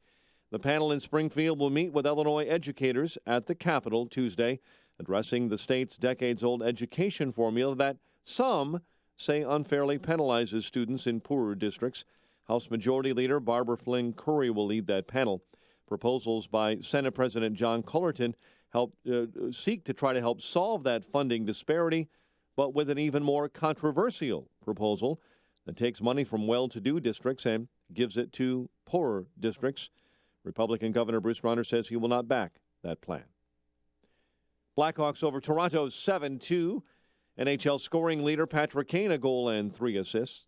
The news service of the Chicago Auto Show. Visit the Chicago Auto Show at McCormick Place now through the 21st to see 1 million square feet of everything new in the auto world. Log on to ChicagoAutoShow.com for discount ticket deals and download the Auto Show app for a chance to win a new Buick Encore. Check of traffic and weather on the way next on AM 560. You don't win by accident. It's the Dave Ramsey Show. So this is your year to win. You don't get out of debt. You don't save your marriage by accident. You don't increase the quality of your marriage by accident. You don't raise great kids accidentally. These are intentional acts that you make choices on the variables in your environment, and you form and control your life. Make the most of your money and get out of debt. He's Dave Ramsey, tonight at 7 on AM 560. The Answer. Hi, I'm Tom Sadeka, President and CEO of Precision Payroll of America. We're the 32-year-old company whose first employee and first client are still working together. With me today is one heck of a great service partner. Thanks, Tom. Hi, I'm Andrea Kashaba, owner of Tulane & Associates Accounting and Tax Services here in Elk Grove, servicing small businesses since 1986. I heard Precision Payroll ads years ago. I called on behalf of one of my clients. Tom came out, met with us. Since then, we've added 6 more clients and absolutely love working with Tom and Precision Payroll. As an accounting professional, I love having the connection with Precision Payroll as it makes serving my clients even easier. Andrea, thanks for coming in and sharing our success story. You are awesome and a joy to work with. If you want to partner with us or work with us, call me directly at 630-242-1507. That's 630-242-1507. Or on the web at precisionpayroll.com. Uber is an app that helps you make extra money just for driving your car. And because it's totally flexible, you don't have to quit your day job to make more money, because you can drive and earn whenever you want. There are 3 simple steps to start making money. First, sign up for free on your phone. Second, answer a few questions and get approved. And third, start driving. So, what are you waiting for? Sign up today at drivewithuber.com. That's drivewithuber.com. This is an announcement for all people who want to take a risk-free challenge to whiten their teeth in 5 minutes using clinically proven power swabs. This risk-free challenge is for people whose smile has been yellowed by coffee, tea, or smoking. It's so effective, we challenge you to try it for 5 minutes to see how white your smile could be. If lines are busy, try again. Dial 1-800-663-1592. That's 1-800-663-1592. 1-800-663-1592. 6:07 in our Chicago RadioDeals.com traffic center. Here's Jim Talamonte. Thanks, Mike. On the South Shore Line this morning, westbound trains are expected to be running 10 to 15 minutes behind due to some signal issues. The Edens is fine right now. The Kennedy looks good too, but at O'Hare, westbound 190 has delays from the Kennedy to the terminal area at the airport. On Eisenhower, delays start at Manheim, 32 minutes, Thorndale to downtown. Up on 29. Stevenson, 37 minutes, 3:55 to Lakeshore Drive. Ryan, 19 minutes, 95 to downtown. Bishop Ford, 19 minutes, 80-94 to the Rhine. Traffic also is a service of the Chicago Auto Show. Visit the Chicago Auto Show at McCormick Place now through the 21st to see 1 million square feet of everything new in the auto world. Log on to ChicagoAutoShow.com for discount ticket deals and download the Auto Show app for a chance to win a new Buick Encore. Traffic answers when you need them most. I'm Jim Talamonte. AM 560, The Answer. Chicago's Morning Answer continues next. Your official Chicagoland weather forecast from the AirComfort.com Weather Center. AirComfort.com, 80 years of quality mechanical solutions for your business. Here is our meteorologist, Kevin Snyder. For today, mostly cloudy, an afternoon snow shower, high 36. Couple of evening flurries, otherwise mostly cloudy tonight, low 24. Mostly cloudy with a flurry around tomorrow with a high 30, and a clear to partly cloudy night, low 19. Sun followed by clouds Thursday, breezy with a high of 40. I'm Kevin Snyder on AM 560, The Answer. Currently, we have 24 degrees at O'Hare. Your next news update is at 6:30, and Chicago's Morning Answer with Dan and Amy continues next on AM 560, The Answer. This hourly segment is brought to you by The Lou Bridges Show, a show about the greatest financial crime in history. Saturday mornings at 8 on AM 560, The Answer. Good morning. Welcome to your Tuesday morning briefing. Here's what you need to know to start your day. Donald Trump and Marco Rubio both have the very same pattern.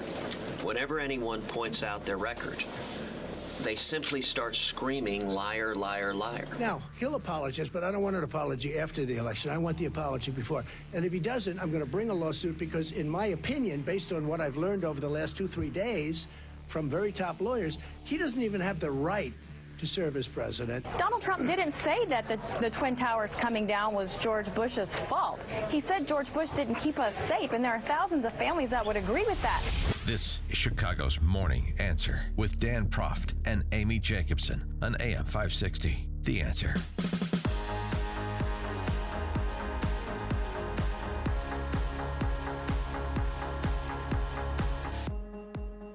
Good morning, Dan and Amy. We'll get back to Trump and Cruz and the presidential, but it is worth noting in passing in RealClearPolitics.com today, Thomas Sowell,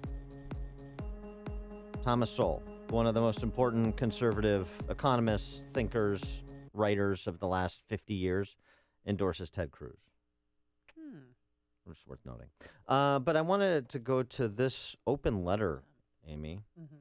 This is quite something. Take your calls on this, too, your reactions. 312-642-5600, turnkey.pro answer line, 64636-DA, turnkey.pro text line. Download the AM560 mobile app to communicate with us as well. This a open letter that was written by Carroll County, Maryland Sheriff Jim DeWeese. And he writes to Mr. President, in case you haven't heard, 8 American police officers over the past 8 days have been killed in the line of duty. 2 of these police officers were Harford County Sheriff's deputies that were gunned down in a Panera restaurant just 50 miles from where you live. I've watched and listened intently for words of encouragement and sorrow to come from you, but haven't heard or seen anything.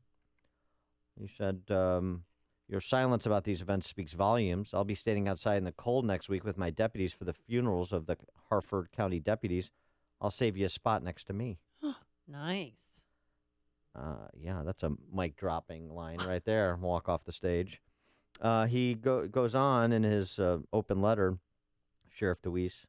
I understand you're a busy man and are being pulled in multiple directions every day of the week, but when my president doesn't take the time to openly recognize the sacrifices that brave men and women of law enforcement make each day to keep domestic peace, I'm disappointed. I suspect that if these same deputies walked into a restaurant and without provocation shot and killed an innocent man, you and your staff would quickly whisk their family away to Washington for a future speech to make an example of police officers nationwide. I love the last paragraph. For me, Mr. President, it has nothing to do with Republican or Democrat, black or white, male or female, but it has everything to do with leading or following. I'm not shocked that you haven't openly reached out or acknowledged publicly the recent rash of deaths in law enforcement, but I'm tremendously disappointed. Mr. President, your silence about these events speaks volumes. And he wrote speaks volumes all in capital letters, exclamation point, exclamation point, exclamation point.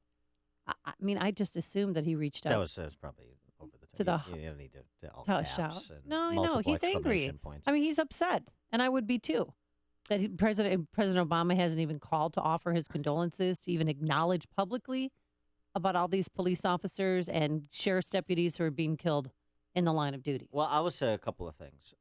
One is I'm tired of everyone looking for the president to comment on everything. I don't need the president to comment on everything. I mean, particularly Griever in chief, they've called him. Well, not only that, but the silliness. Filling out his bracket. Since we're on the cusp of March Madness, filling out his bracket on ESPN. Well, he's going to do that again. His selfie stick and all of the nonsense where he's omnipresent. It's tiresome, and it's not just Obama. It's politicians in general. They're not celebrities, and the president shouldn't be a celebrity. I mean, Obama has taken it to new depths, but I'm just tired. I don't need to hear from him on everything. He doesn't have to have an opinion or weigh in on, Kanye West bankruptcy and who won the Grammys and who won the Super Bowl. It's just tiresome.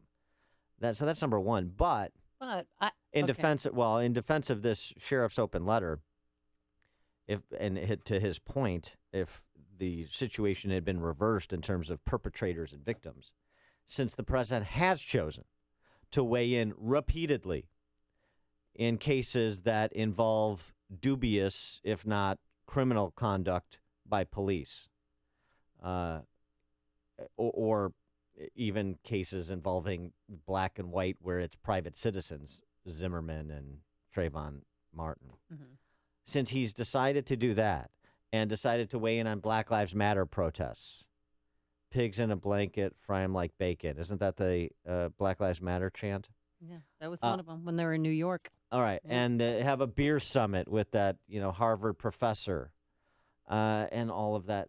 Since he's chosen at every turn, as this police sheriff intimates, to weigh in, to intervene, to force himself into this conversation, particularly when it's black-white, then I think he has a point to say, oh, well, what about the guys that are, and the women, guys in the gender-neutral sense, what on the front lines, the brave men and women that he describes in law enforcement that are serving, protecting every day, and you see a rash of violence against police officers where they're being killed. And in the Harford County, Maryland case, Yeah, they were at a Panera Bread. they were assassinated. Yeah. I mean, they it was like the two cops in New York.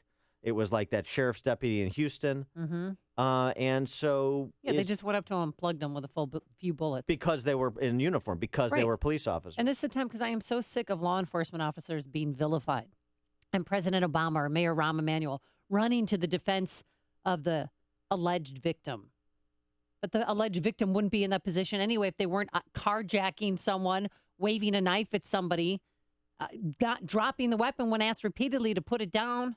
Well, But they run to protect people just, I don't know, because of the color of their skin. I don't know, or is the politically correct thing to do? No, I mean, when was there a paradigm? When was there a shift when this became common? there's no shift. The left plays racial politics.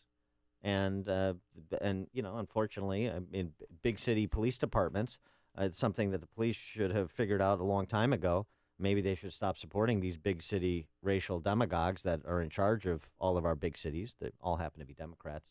I think San Diego is the largest city in the country with a Republican mayor. So in these places, maybe stop supporting kind of a reshuffling the deck with the same type of person that is going to play racial politics, because that's what the left does in the modern era.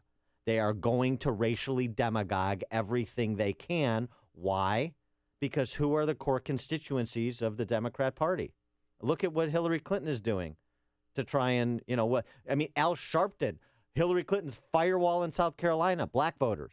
It's not me saying it. That's, race hustling Al Sharpton. Yeah, and even Billary, I called her Billary. That's close enough. Hillary and Bernie Sanders, they Co-presidents. both admitted they need to get the African-American vote to win in South Carolina. Of course they do. But the worst part about this open letter, though, to the sheriff is that when he sent it, President Obama was in sunny California. He was golfing. He was on Ellen. And, because he had some Democratic fundraisers to go to. Yeah, on Ellen. Yeah, this is what I'm talking about. Boy, he's got and all... Michelle had a videogram for him for Valentine's Day. Hi, honey. Roses are red, violets are blue. I love the president, and so should you. Oh, my God. No, that's what they play. I mean, this is But I what just I'm remember talking it about. because it was so... This is what I'm talking about. James Woods actually had a great tweet when he... Bush would do that? No. James Woods, when President Obama took to the podium on Saturday night to comment on Justice Scalia's passing, James Woods tweeted, I wanted to see behind the podium to see if he had his golf shorts on. Yeah, I mean, exactly. I mean, he is there for a summit today with 10 Asian leaders or something. All the time in the world for Ellen and to guffaw it up on ESPN and all the talk shows and entertain the shrews on The View and the whole thing. And, this Carroll County sheriff, it's only he has a point. 50 miles away from the White House? Well, that's the point he made. Yeah. Mike on the north side. Good morning. One point you're missing is, where is all the outrage from the president about gun control when guns are used against police officers? He doesn't care about that.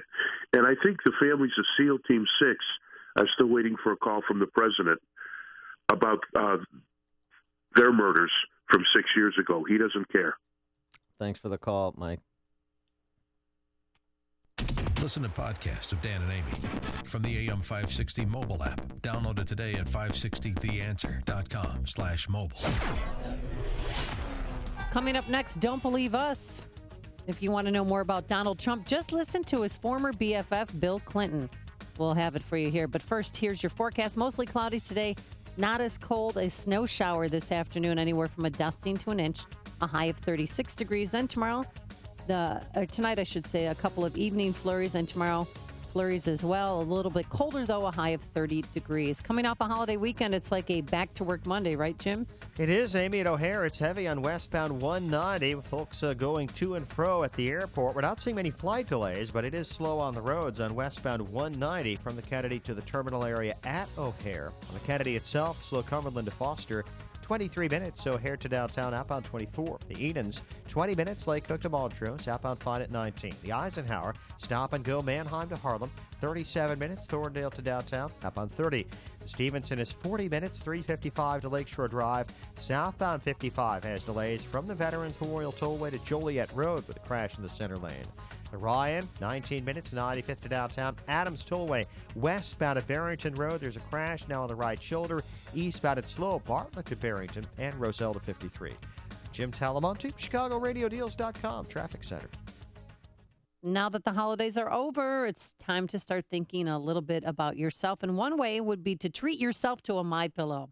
There are many of you who are dragging your heels, but don't put it off any longer. MyPillow is a premium pillow with 4 different loft levels that's customized to your individual preference. And for the listeners who use the promo code Amy, guess what? You still get 2 MyPillows for the price of 1. It's MyPillow's best offer because it is so important to get a great night's sleep. MyPillow helps with snoring, headaches, neck pain, insomnia, and allergies. Plus, it's washable, and it keeps its shape to give you support where you need it most. No more tossing and turning during the night. It's the official pillow of the National Sleep Foundation. For this 2 for the price of 1 offer, visit MyPillow.com. Type Amy in that promo code, AMY, or call 800-489-0201. That's 800-489-0201. You have nothing to lose, a 60-day money-back guarantee, and there's a 10-year warranty on that pillow. MyPillow.com. Congratulations to all who took the Balance of Nature New Year's Challenge. Success stories are pouring in. So many people have been helped through this incentive that I have asked Balance of Nature to continue this challenge for as long as possible. It's wonderful. I love the product. I haven't been sick all winter, and I've classically been sick every October or November or December or maybe one of each. And I haven't been sick at all because what I've done is double up on the veggies and open the capsule and put it in a little chicken broth, made a little soup of it, and just enjoyed it. And whenever I felt like I was coming down with something, I would do that. Just prevented anything from happening. Good health is only a phone call away. What are you waiting for? Don't miss your opportunity to get a free month supply of Balance of Nature. Call 1-800-2468-751. That's 1-800-2468-751. Or go online to balanceofnature.com. Use promo code CHICAGO. Amy, we got a text from 630. Can I still buy 2 tickets to the March 11th debate? I think 630 is combining 2 events here. So we're going to give you both. Okay. On March 11th, that's the day Texas Senator and presidential candidate Ted Cruz will be the featured speaker at the Northwest Suburban Republican Lincoln Day Dinner. That's Friday, March 11th at the Meadows Club in Rolling Meadows. I'll be emceeing that event, so that'll be heap big fun. Auntie Tata. Yes, Dan and Ted. Exactly. Their excellent adventure. Dan and Ted sitting in a tree. For more information and to purchase tickets, visit 560theanswer.com and search the keyword cruise. Expect more than 1,000 people. These tickets are going to go fast, so buy yours today. And the March 10th event, Amy? Yes, Thursday, March 10th, the remaining Republican candidates will get together for the last debate before the Illinois primary, and that's the last chance for these candidates to make their closing arguments for your votes. And we'll be hosting a debate viewing party, March to the White House. So join us and other AM 560 listeners at Austin's Fuel Room in Libertyville, cheer on your favorite candidate and watch the debate on the big screen. Tickets are just $25 and include all-you-can-eat buffet. And tickets are extremely limited, so order yours today. Go to 560theanswer.com/March for more details and to purchase your tickets. Please clap. Change in the market shouldn't be a surprise to anyone. In fact, since World War II, we've seen a correction on average about once every 18 months. That's why Arlington Capital Management developed proprietary tools that help them to see what's beyond your investment horizon. Like an experienced ship captain uses tools to avoid stormy weather, Arlington Capital Management uses tools to guide you through market corrections before it's too late and help us decide when to capitalize on opportunity. Call Arlington Capital Management today at 855-471-5796 to learn how their active management systems can help you. Each day, they actively explore the market, our economy, and all the variables that affect your investments. Stormy markets never cloud their vision. The professionals at Arlington Capital Management use their tools and experience to guide them. Call Arlington Capital Management today at 855-471-5796 for a financial review. The number again is 855-471-5796 or learn more at arlington-capital.com. AM 560, The Answer. You want to know about a man? Ask his former friend, huh? Okay. Yeah, because President Bill Clinton was campaigning on Hillary's behalf in Florida yesterday, and there was a Donald Trump heckler. He had the sign on, "Stump for Trump." And Bill Clinton, he took him on. I want you to hear this. I want you to hear this. And by the way, before he became a Republican, or when he was, you liked his money, you took his money. I certainly did. And I certainly did.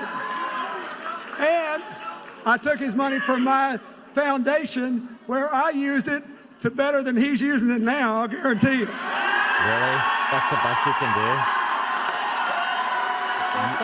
I mean, the Clintons use it to travel around living like Donald Trump on Donald Trump's money. We're going to use the money to try and beat Trump if he gets the nod. I remember when he called me to say how terrible the Republicans had been to me and Hillary and how unfair they were and what a brilliant job Hillary did as a senator.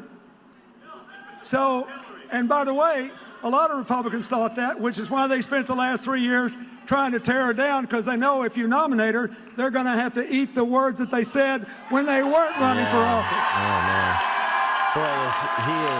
Boy, he is real dusty. I'll tell you what, bring her on, Bill Clinton. Bring on good old Hillary. But the most important thing of what he said is about his conversation with Trump. I hope the Trump supporters were listening to that. They're friends. Bill Clinton's, well, it's so terrible, according to Bill Clinton, Donald Trump, so terrible how Republicans treated you, and Hillary Clinton did a great job as United States Senator. That's Trump. You know, I know he was just a kid in his mid-50s at the time, youthful indiscretion. Right, Trump supporters? But wait, there's a little more insight into the relationship between the Clintons and Donald Trump. Here's what I recommend. If you want to build a wall on the Rio Grande River and you want to send the 11 million immigrants home, then you should follow him like Moses into the promised land. Yawn. Oh, gosh, he is lame, really. If you believe this guy was a great communicator, that President Obama saved us from a depression, and now it's time to prove we can make America work for everybody again, if we all work together, you should be for Hillary. Wow. That's so interesting. He's feeling it. Oh, my gosh. What a hack. God, he's terrible. He used to be able to work a room like nobody I've ever seen, but he's getting old. These guys, these two knuckleheads, the Clintons, they're awful. They're awful on the stump. The only thing that that Bill serves a purpose,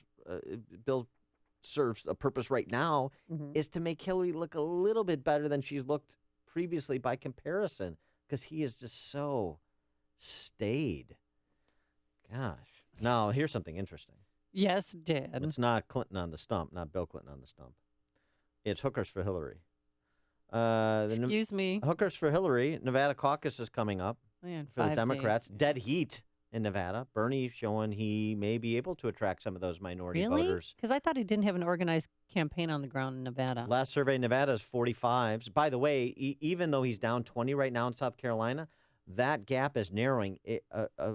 About 2 months ago, among African-American voters in South Carolina, Bernie was down 75 points. Down 75 points among black voters in South Carolina. He has cut that to, I think the deficit is 30 points. His overall deficit is 20 points. But that is really shrinking the margin substantially in a short period of time. So we'll see where that goes. Back to the hookers in Nevada. No question about it. Hookers for Hillary. Hookers for Hillary, the brainchild of guess who? Dennis Hoff.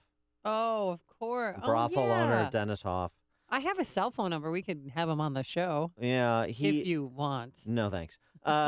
This after his brainchild from the 08 and 12 cycles, Pimpin' for Paul, turning the girls out for Ron Paul. One brothel worker from Sacramento said, "I'm for Hillary because she's cracking down on domestic violence." How is she doing that? Okay, but anyway, so this is Dennis Hoff's brainchild, Hookers for Hillary. Are they really going to caucus for Hillary? Yeah, great way not only to get the Bunny Ranch's name out there, but to get more support for Hillary. Hopefully, maybe people who were not really political followers before kind of looked into it and said, wow, this is big. What's going on? Do they have same-day registration in Nevada? In case these ladies aren't familiar with the voting process and they've never registered to vote? Oh, I'm sure. Well, they were pimping for Paul the last couple of cycles. They're going to hop to the polls? Don't you find it strangely appropriate that prostitutes are supporting the Clintons? Hey, baby, you want to go out? You want to go out, honey? Come here, cutie. Hey, come here. Come here. There's only one radio show in Chicago talking about today's biggest stories and telling you what they really mean. That show is this one, Chicago's Morning Answer on AM 560, The Answer. Your company uses interior lighting 12 hours a day, 5 or more days a week. That's up to 40% of your energy costs. Now imagine huge immediate savings with worry-free replacement lights that fit in your current fluorescent fixtures. LED tube lighting with a 10-year warranty and up to 20-year useful life. Cost-conscious companies are converting now to cutting-edge revolutionary LED lighting. From factories and retail to office and residential, discover the benefits of quality manufactured LED lighting from Chicago's premier LED fluorescent replacement provider, Lights LLC. They're retrofit so there's no fixtures to replace. Made of safe, unbreakable plastic, they won't flicker and eliminate ballast buzz. Your employees will love them. To learn more, contact Lights LLC right now for a free lighting ROI analysis. Call Scott Moninger at 630-778-5002 or visit LITESLLC.com, 630-778-5002 or lightsllc.com. Lights is a proud Feed the Children business benefactor. Let's get out of the snow and cold and escape to Los Cabos, Mexico.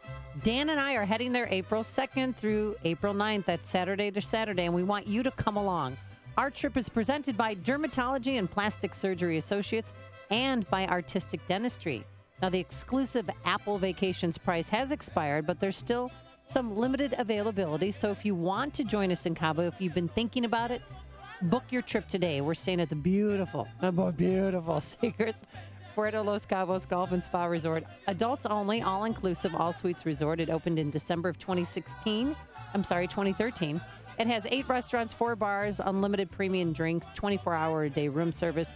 The resort has 2 sparkling pools and 3 miles of pristine beaches. And for you golfers out there, this is the place to go. There's 2 9-hole golf courses designed by Jack Nicklaus and Greg Norman on property just outside the front door. So book your trip today. Visit 560theanswer.com, keyword escape. That's 560theanswer.com, keyword escape. Coming up, A friend of mine texted me, why does Amy have Dennis Hoff's cell number? Good question. Oh, because I've met him from previous shows that I was on, and I keep everybody's phone numbers. I have a very extensive Rolodex, okay? Okay. I've never been to the Bunny Ranch. Let's keep it that way. Okay, thanks. All right, coming up, we have a gentleman who clerked for Justice Scalia, Ed Whelan, joins us to reflect on Scalia's legacy and how would Scalia react to the political fallout from his passing. And the real reason behind Jackie Robinson West's lawsuit, we'll explain. But first, let's go into the newsroom. Here is Mike Scott. Amy and Dan, Russia this morning rejecting claims that its warplane struck a hospital in northern Syria, killing 9. Spokesman for the president, Vladimir Putin, says it's another case of those who make such accusations against Russia being unable to back up claims. Just moments ago, France's foreign minister said the attack, like the one on the hospital, could constitute a war crime. Motorists across much of Vermont, New Hampshire, and Maine could be in for a tough commute. They return to work after a long holiday weekend treated to ice all over the roadways. Same storm system is blamed for 3 fatalities in Virginia and a suspected tornado outbreak in Florida and Mississippi. The White House is not saying who President Obama may nominate to replace the late Supreme Court Justice Antonin Scalia, who died Saturday. However, spokesman Eric Schultz says it could be someone similar to nominees Sonia Sotomayor or Elena Kagan. Senate Republicans are vowing to block any nominee the president puts forward Republican presidential candidate and Senator Ted Cruz. I believe we should make 2016 a referendum on the U.S. Supreme Court. Let the voters decide. If the Democrats want to fill this vacancy, they need to win in November. At a caucus event at the Adobe Middle School, Hillary Clinton was asked where she stands on the president's right to nominate a new justice. When I'm not running for office, Republicans say really nice things about me. In fact, we have a very long list of nice things they say, and it's always a little bit discomforting for them when we pull them out. Clinton was campaigning in Nevada ahead of the caucus, which will take place in that state on February 20th. Federal authorities say they've seized nearly $300,000 from bank accounts belonging to a former county purchasing director in Winnebago County. The Department of Natural Resources is warning about thin ice in northern Illinois. Southern Wisconsin, the DNR there is also warning about thin ice after the death of a Wheeling man whose snowmobile went into Lake Geneva. A suburban streeter woman is facing more criminal charges after a deadly crash earlier this month in Aurora. Stephanie Figueroa is charged with reckless homicide along with 2 counts of aggravated DUI. And a former Bears player who's locked up on drug charges was denied early release. The judge denying one-time wide receiver Sam Hurd's request that he should be set free because he's now rehabilitated. You may recall Hurd was arrested in 2011 for carrying a brick of cocaine out of a suburban Rosemont steakhouse. He pleaded guilty and was sentenced to 15 years. In the NHL last night, scoring leader Patrick King had a goal and 3 assists as the Blackhawks beat Toronto 7-2. The news, a service of the Chicago Auto Show. Visit the auto show at McCormick Place now through the 21st to see 1 million square feet of everything new in the auto world. Log on to ChicagoAutoShow.com for discount ticket deals and download the Auto Show app for a chance to win a new Buick Encore. Check of traffic and weather on the way next on AM 560. Mike Gallagher recognizes the desperation of the Hillary campaign. Madeleine Albright has an opinion for those who don't vote for Hillary Rodham Clinton. Just remember, there's a special place in hell for women who don't help each other. I see. Okay. I think Democrats are a little bit desperate about Hillary Clinton. The Mike Gallagher Show.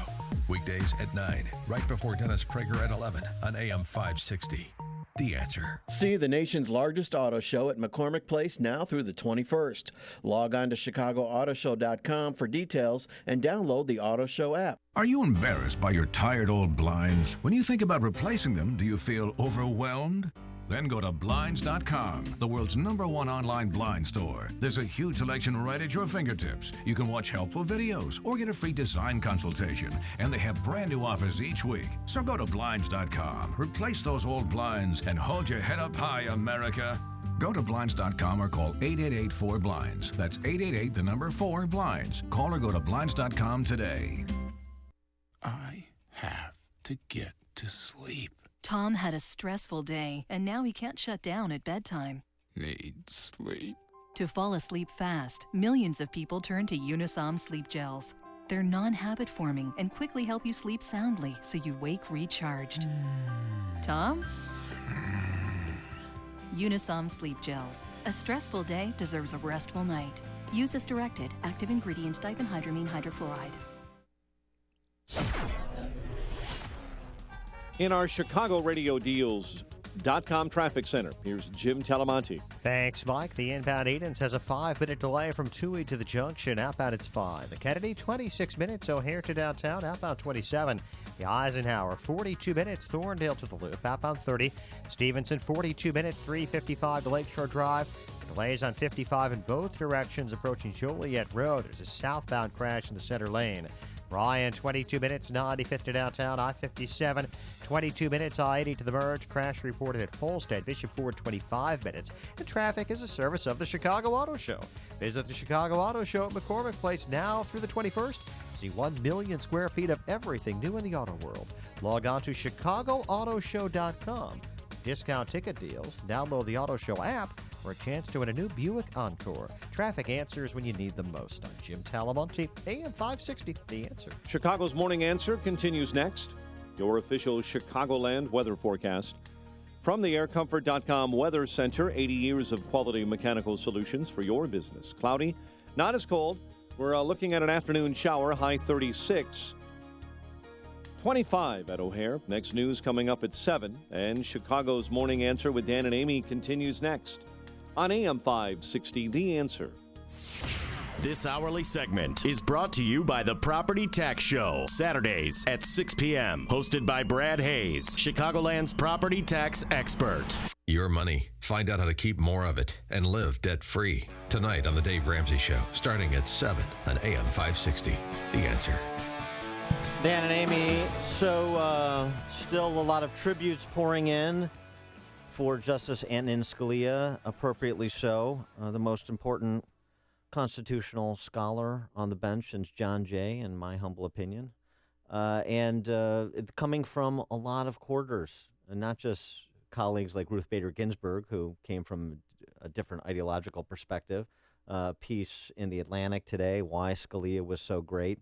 And so reflections on his importance in the history of our country and the history of jurisprudence in this country. That's number one. And then number two, of course, his importance going forward in terms of the seat that he held and the political fallout from it. President Obama saying yesterday, according to an aide, that he is not going to try and force feed a recess appointment while the Senate is in recess until February 22nd. So this sets up for whoever the president puts forward as his nominee to be a bit of a political football between now and November. For more on Scalia's life and legacy and impact, as well as the dynamic going forward, we're now happy to be joined by Ed Whalen, who clerked for Justice Scalia and is now the president of the Ethics and Public Policy Center. Ed, thanks so much for joining us. Appreciate it. Thank you, Dan. Well, before we reflect on Scalia and your time with him, I wonder what you think Scalia would say about the back and forth between McConnell and Republican candidates for president and the incumbent president of the United States about his vacancy. Well, he would say a number of things. In fact, some of them he did say in the past. He said that the left's politicization of constitutional law has politicized the confirmation process. If justices aren't doing law but instead are doing politics and people want them to just do politics, then of course the confirmation process becomes a huge spectacle. He would say more than that, though, that of course the confirmation process is inherently political. It's the very means by which we, the political means by which we put the justices on the court, and it will often involve grand clashes between the two branches. Justice Scalia was a great proponent of the separation of powers and of the clashes that were left to the political realm, and he would understand that, of course, the president has the power to nominate, and, of course, the Senate has the power to confirm or reject a nominee, and to do so by any means it chooses, including just sitting on a nomination if it cares to. So none of this would surprise him. He would be, and was, of course, saddened by the deep turn that the court has made into policy making over the last several decades, and would see this as, in many ways, a natural product of that. What do you think was his biggest victory and possibly his most stinging defeat? Well, his biggest victory was the advance of the cause of originalism and textualism. That is the notion that the law has an objective meaning that is to be discerned by judges. This is a notion that, believe it or not, had been largely abandoned in the Warren Court, where the justices were pretty clear that they were just making it up. So there's at least been a general re-embrace of that. Unfortunately, many folks abandon that when it's inconvenient to adhere to it. And so he would see in major cases, including so-called substantive due process cases, the court just making it up again rather than leaving matters to the political processes to decide. One great example of that, one can point to a number of losses, but certainly be Planned Parenthood v. Casey in 1992.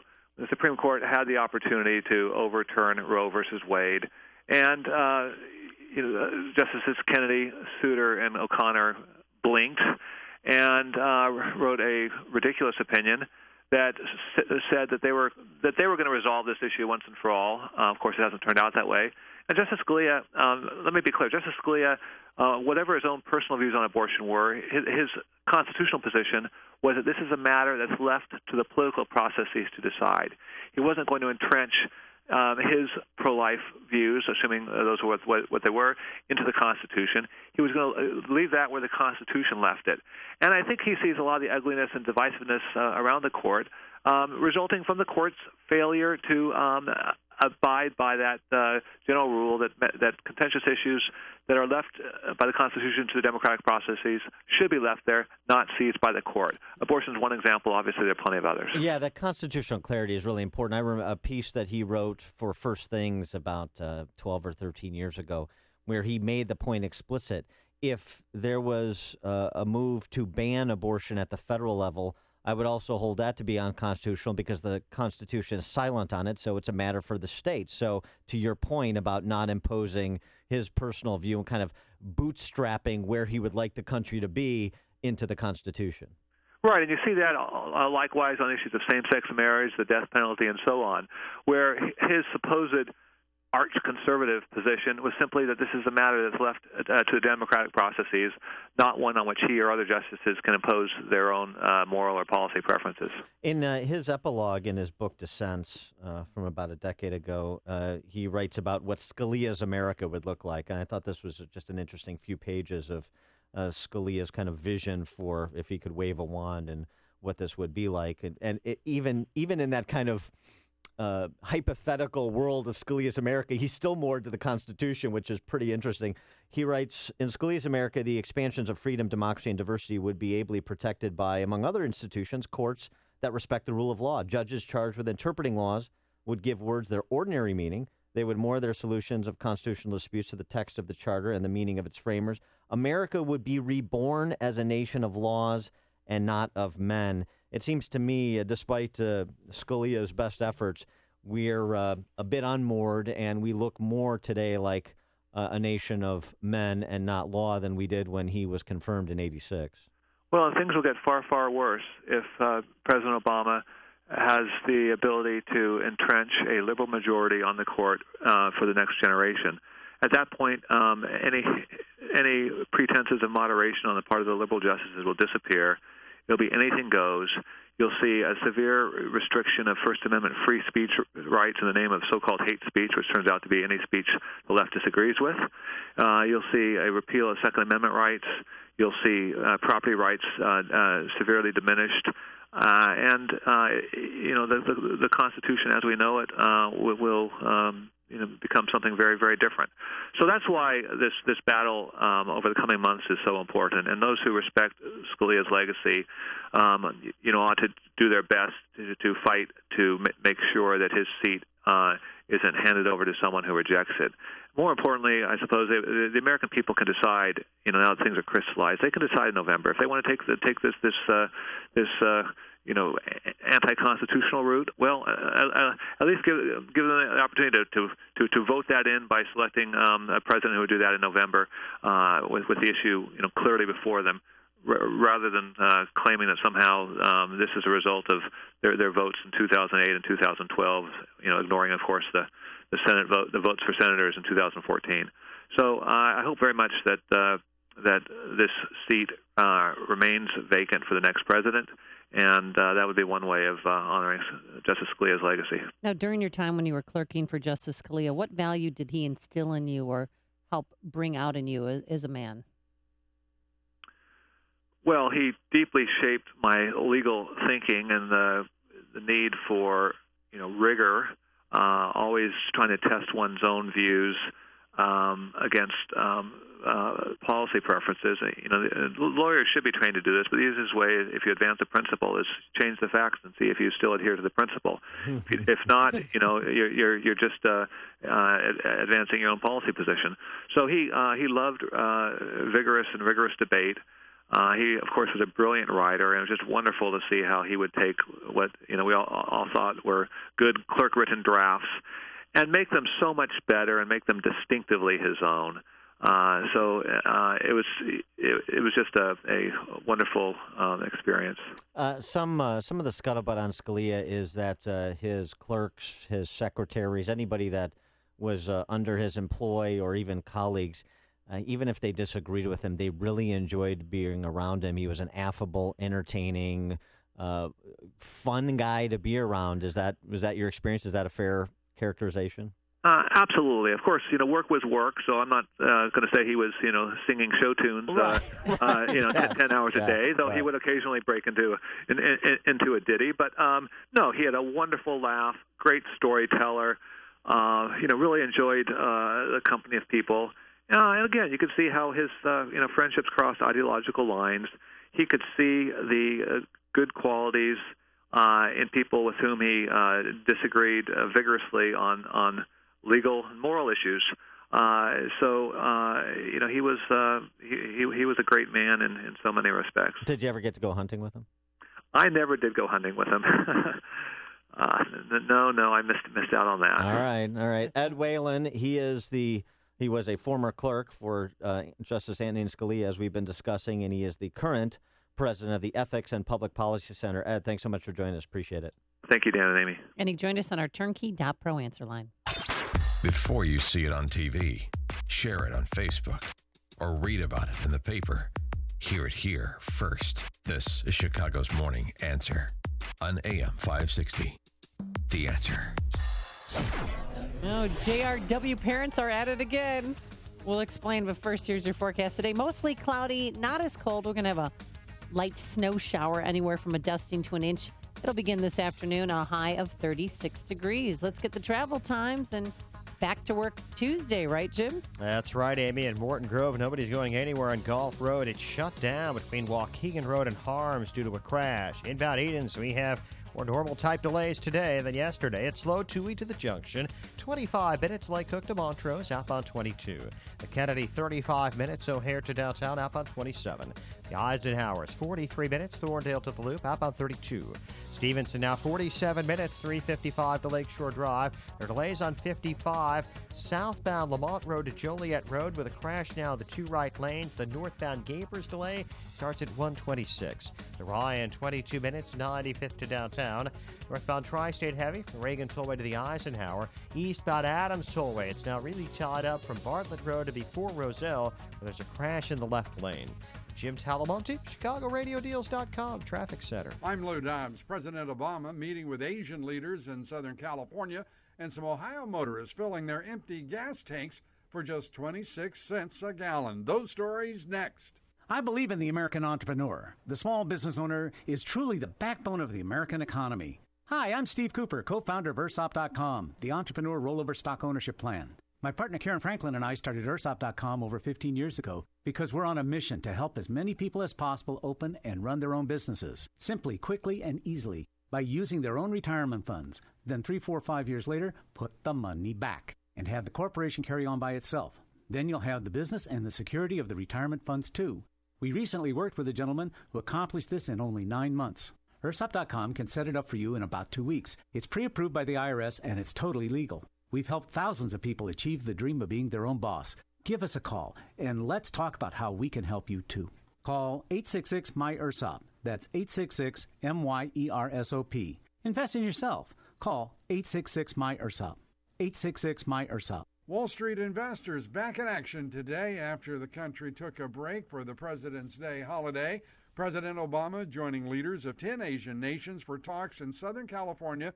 Those talks focusing on strategy to counter China's aggressive presence in the global economy.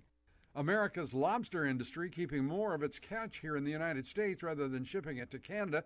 Coastal New England states reaping the economic benefits of rising demand. A gas station price war in the Toledo area paid off for some lucky motorists as a computer glitch cut the price per gallon to only a few pennies. A competing station then lowered its price and motorists filled empty gas tanks for just 26 cents until the mistake was corrected. Please join me for Lou Dobbs tonight at 7 and 11 Eastern on the Fox Business Network. This is the Lou Dobbs Financial Report. It's a vacation I'll always remember and a spot I dream of returning to. I'm talking about Ritz-Carlton Dove Mountain in Arizona. It's located 40 miles outside of Tucson. It's a slice of heaven. The resort is cradled by 5 mountain ranges. There are endless outdoor activities, tennis, horseback riding, 20 miles of world-class hiking and biking trails, which are on property. There's a 27-hole world-class golf course designed by Jack Nicklaus, 3 pools, and an adults-only one as well. There's this luxurious spa with breathtaking views because you're surrounded by the Sonoran Desert. And guess what? Sunshine 350 days a year. There's no shortage of things to do, whether you're looking for family adventure, relaxation, or a romantic getaway. The Ritz-Carlton Dove Mountain is the place to visit. Special rates and packages are available for your spring break. Visit ritzcarlton.com/Dove Mountain for all the details. That's ritzcarlton.com/Dove Mountain. I can't wait to go back. It's a trip, a vacation you will always remember. I'm Dan Proft with an Upstream idea brought to you by the Illinois Opportunity Project. 27. Illinois state employees, on average, receive total compensation 27% higher than their private sector counterparts. State employees made nearly $4,000 more in wages and $13,000 in benefits than private sector employees. More than half of state workers will retire before the age of 60 with a guaranteed state pension. The state is in a financial death spiral with ground impact imminent, so keep this in mind as Governor Bruce Rauner breaks off contract talks with AFSCME, the state's largest public sector union. AFSCME has been unwilling to give on its demands for annual step increases of 3.8%, in addition to annual general wage increases. The lowball estimate of the cost of what AFSCME demands is $1.6 billion. That's $1.6 billion more from Illinois families who already pay the highest property taxes in the nation. This is Governor Rauner's moment of truth. He ran for office saying he is not a politician. He said he is a businessman who will make the difficult decisions to turn around the state he loves. We're about to find out if that's true. For more Upstream ideas, visit upstream-ideas.com. I'm Dan Proft. If your company needs custom metal fabrication products, then you should know AM 560 Feed the Children business benefactor Lockport Steel Fabricators. For over 7 decades, from the smallest project to major commercial construction, Lockport Steel's family of companies has excelled at manufacturing a diverse product mix, including structural steel, miscellaneous metals, aluminum extrusions, and more. Imagine the peace of mind knowing you're working with a national company that's AISC certified right here in Chicagoland. Customers know Lockport Steel focuses on getting your job done right, on time, and to exact needs and specs. Immediate turnaround service is also available. Discover why all types of major industries, including oil and gas, power generation, telecommunications, store fixtures, and commercial construction companies, trust Lockport Steel to make it happen for them. Visit lockportsteel.com or call Greg Radecki today at 815-927-4401 for a no obligation quote and consultation. Lockport Steel Fabricators, making it happen. That's lockportsteel.com. Ah, yes, the good old 9 to 5. Good stuff, huh? You can almost feel the life force getting sucked right out of you. You've always wanted to be your own boss and take control of your financial future. It's about time you contacted the franchise professional who can guide you to success. Franchising guru Meg Schmitz is your key. She's been a franchise insider for over 25 years and has started and run top-tier businesses of all kinds. She can match you with the franchise opportunity that fits your goals the best. Why would you leave that choice up to the internet? Safe to say that Mr. and Mrs. Google probably won't get to know you the way Meg will. Make an educated decision about buying a gold standard franchise that fits you like a glove. Call Meg Schmitz for your free guide to business ownership at 847-302-2601 or visit goldstandardfranchise.com for more information. Take control of your financial future and be your own franchise boss now. 847-302-2601 or goldstandardfranchise.com. Hi, I'm Tom Sadeka, President and CEO of Precision Payroll of America. We're the 32-year-old company whose first employee and first client are still working together. With me today is one heck of a great service partner. Thanks, Tom. Hi, I'm Andrea Kashaba, owner of Tulane & Associates Accounting and Tax Services here in Elk Grove, servicing small businesses since 1986. I heard Precision Payroll ads years ago. I called on behalf of one of my clients. Tom came out, met with us. Since then, we've added 6 more clients and absolutely love working with Tom and Precision Payroll. As an accounting professional, I love having the connection with Precision Payroll as it makes serving my clients even easier. Andrea, thanks for coming in and sharing our success story. You are awesome and a joy to work with. If you want to partner with us or work with us, call me directly at 630-242-1507. That's 630-242-1507. Or on the web at precisionpayroll.com. Coming up on Chicago's Morning Answer. Trump and Cruz, and Trump trots out all of his favorites with a hissy fit in South Carolina yesterday. It is going to be interesting to see if Trump is both a Republican nominee and an independent candidate for president. And the Bush brothers campaigned together. You'll hear it here. But first, let's go back into the newsroom. Here is Mike Scott. Amy and Dan, State Police cracking down on Chicago expressway shootings. We'll tell you how. More charges for a driver in an Aurora fatal DUI crash. Police are searching for the beauty bandits involved in salon robberies in the suburbs. A wheeling man in a snowmobile accident in Geneva Lake, Wisconsin, identified. Judge denies an ex-Bears request for an early release. Blackhawks trounce Toronto. Cloudy, not as cold today. Complete look at weather after Fox News. WIND, Chicago News Time, 7. Fox News Radio. I'm Dave Anthony. Hillary Clinton like you've never heard her before, barking while campaigning in Nevada. She told a story of an old commercial she liked with a truth-detecting dog and wanting to use it on Republicans. We need to get that dog and follow them around, and every time they say these things, like, the Great Recession was caused by too much regulation. Polls show Clinton and Bernie Sanders neck and neck before Saturday's Nevada caucus. Both Democrats are chastising Senate Republicans for suggesting they won't consider whoever President Obama nominates for the Supreme Court. Republicans are focused on South Carolina 4 days before that primary. Fox's Rachel Sutherland live in Washington. Former President George W. Bush stumped for his brother Jeb in the Palmetto State. We need someone who can take a positive message across the entire country. Meanwhile, Donald Trump is threatening to sue Ted Cruz, who was born in Canada to an American mother, if he doesn't apologize for comments he's made about him. Based on what I've learned over the last 2-3 days from very top lawyers, he doesn't even have the right to serve as president. Trump is also threatening a third-party run if the Republican National Committee doesn't reel Cruz in. Cruz says he's standing by his statements on Trump's position on abortion and gun rights. Dave. Rachel, it's the morning after a terrifying storm in Mississippi. It was me and my dogs and my husband, and I just grabbed them and went in the hall closet. She's in Copiah County, where about a dozen homes were destroyed. A suspected tornado also hit in Century, Florida, in the Panhandle, damaging homes and knocking power lines and trees down. No serious injuries are reported. People in Virginia are told to be careful on icy roads after at least 3 traffic deaths. There are wintry weather warnings from there up to New York. Americans who use food stamps, 46 million of them, could have more healthy food options. The Agriculture Department is proposing new rules for stores to stock more fruits and veggies and meat, though food stamp users won't be required to buy them. Fox News Radio, fair and balanced.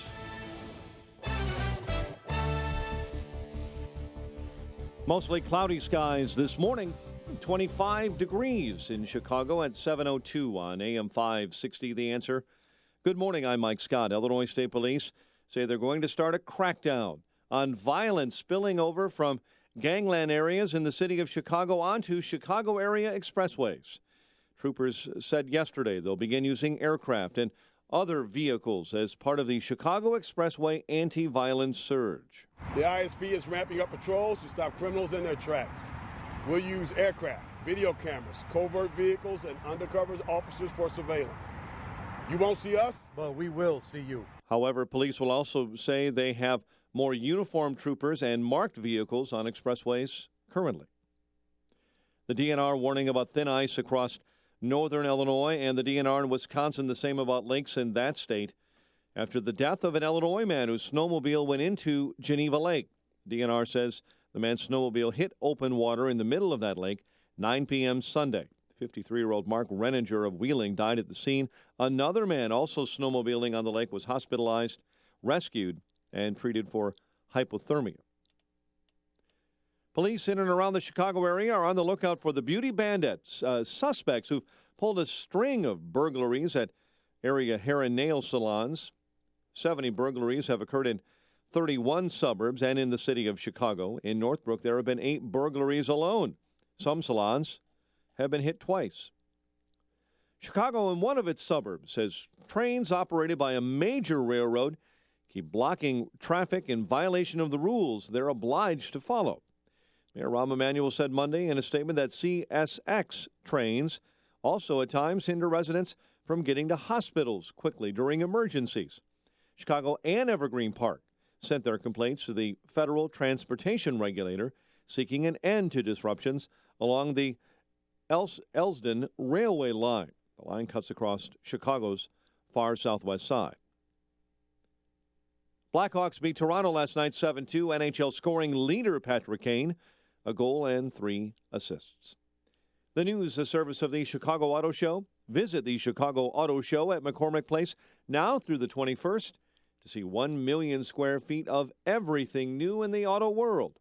Log on to ChicagoAutoShow.com for discount ticket deals and download the Auto Show app for a chance to win a new Buick Encore. 7:34, and a check of traffic and weather on the way next on AM 560. Each year, the month of March is all about the madness. He's a whack job. He's a wacko. This year, as the number of candidates dwindles and the delegate count climbs, the remaining candidates will meet for one final debate. On March 10th, and AM 560 is hosting the final debate watch party of the primary season.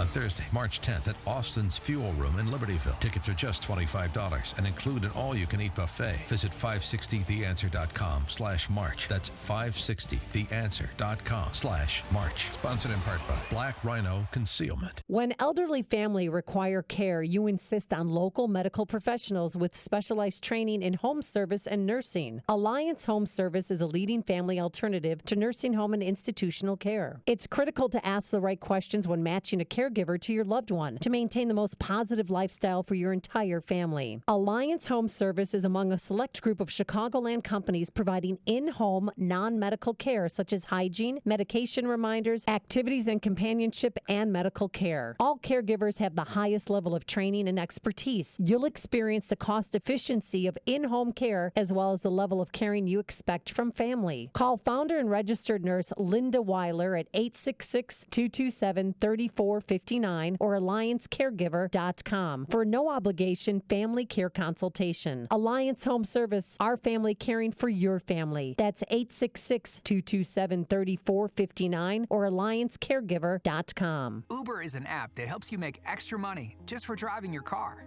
And because it's totally flexible, you don't have to quit your day job to make more money because you can drive and earn whenever you want. There are 3 simple steps to start making money. First, sign up for free on your phone. Second, answer a few questions and get approved. And third, start driving. So, what are you waiting for? Sign up today at drivewithuber.com. That's drivewithuber.com.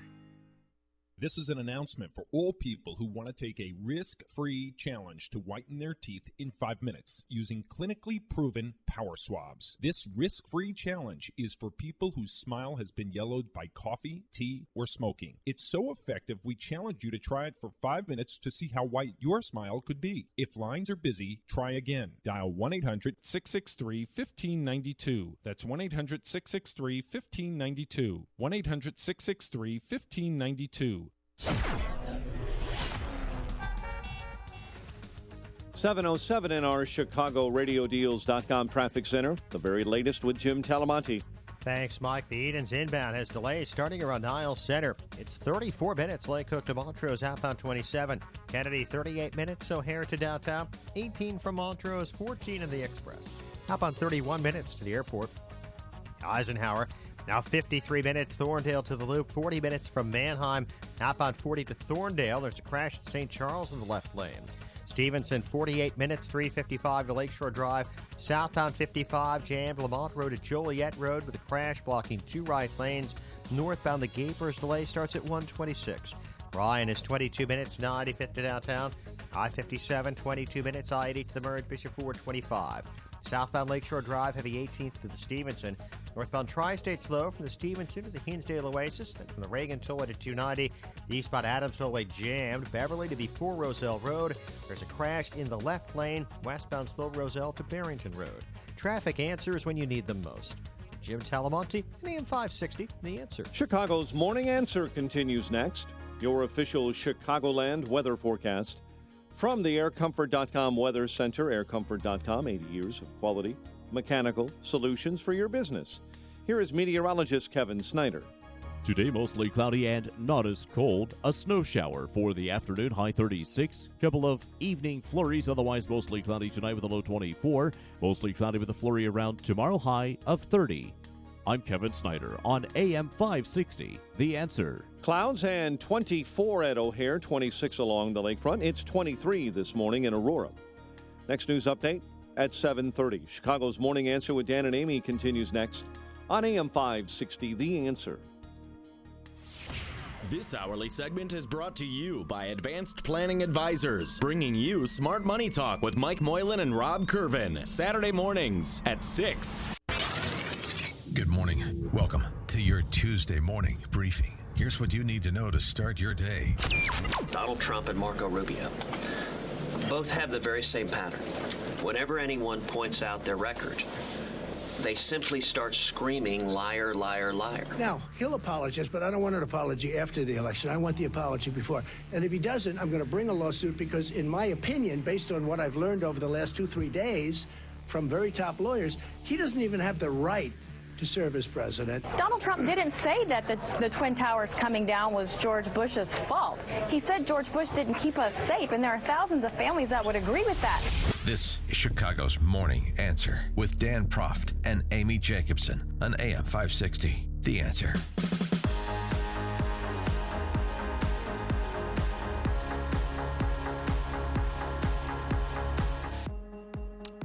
Good morning, Dan and Amy.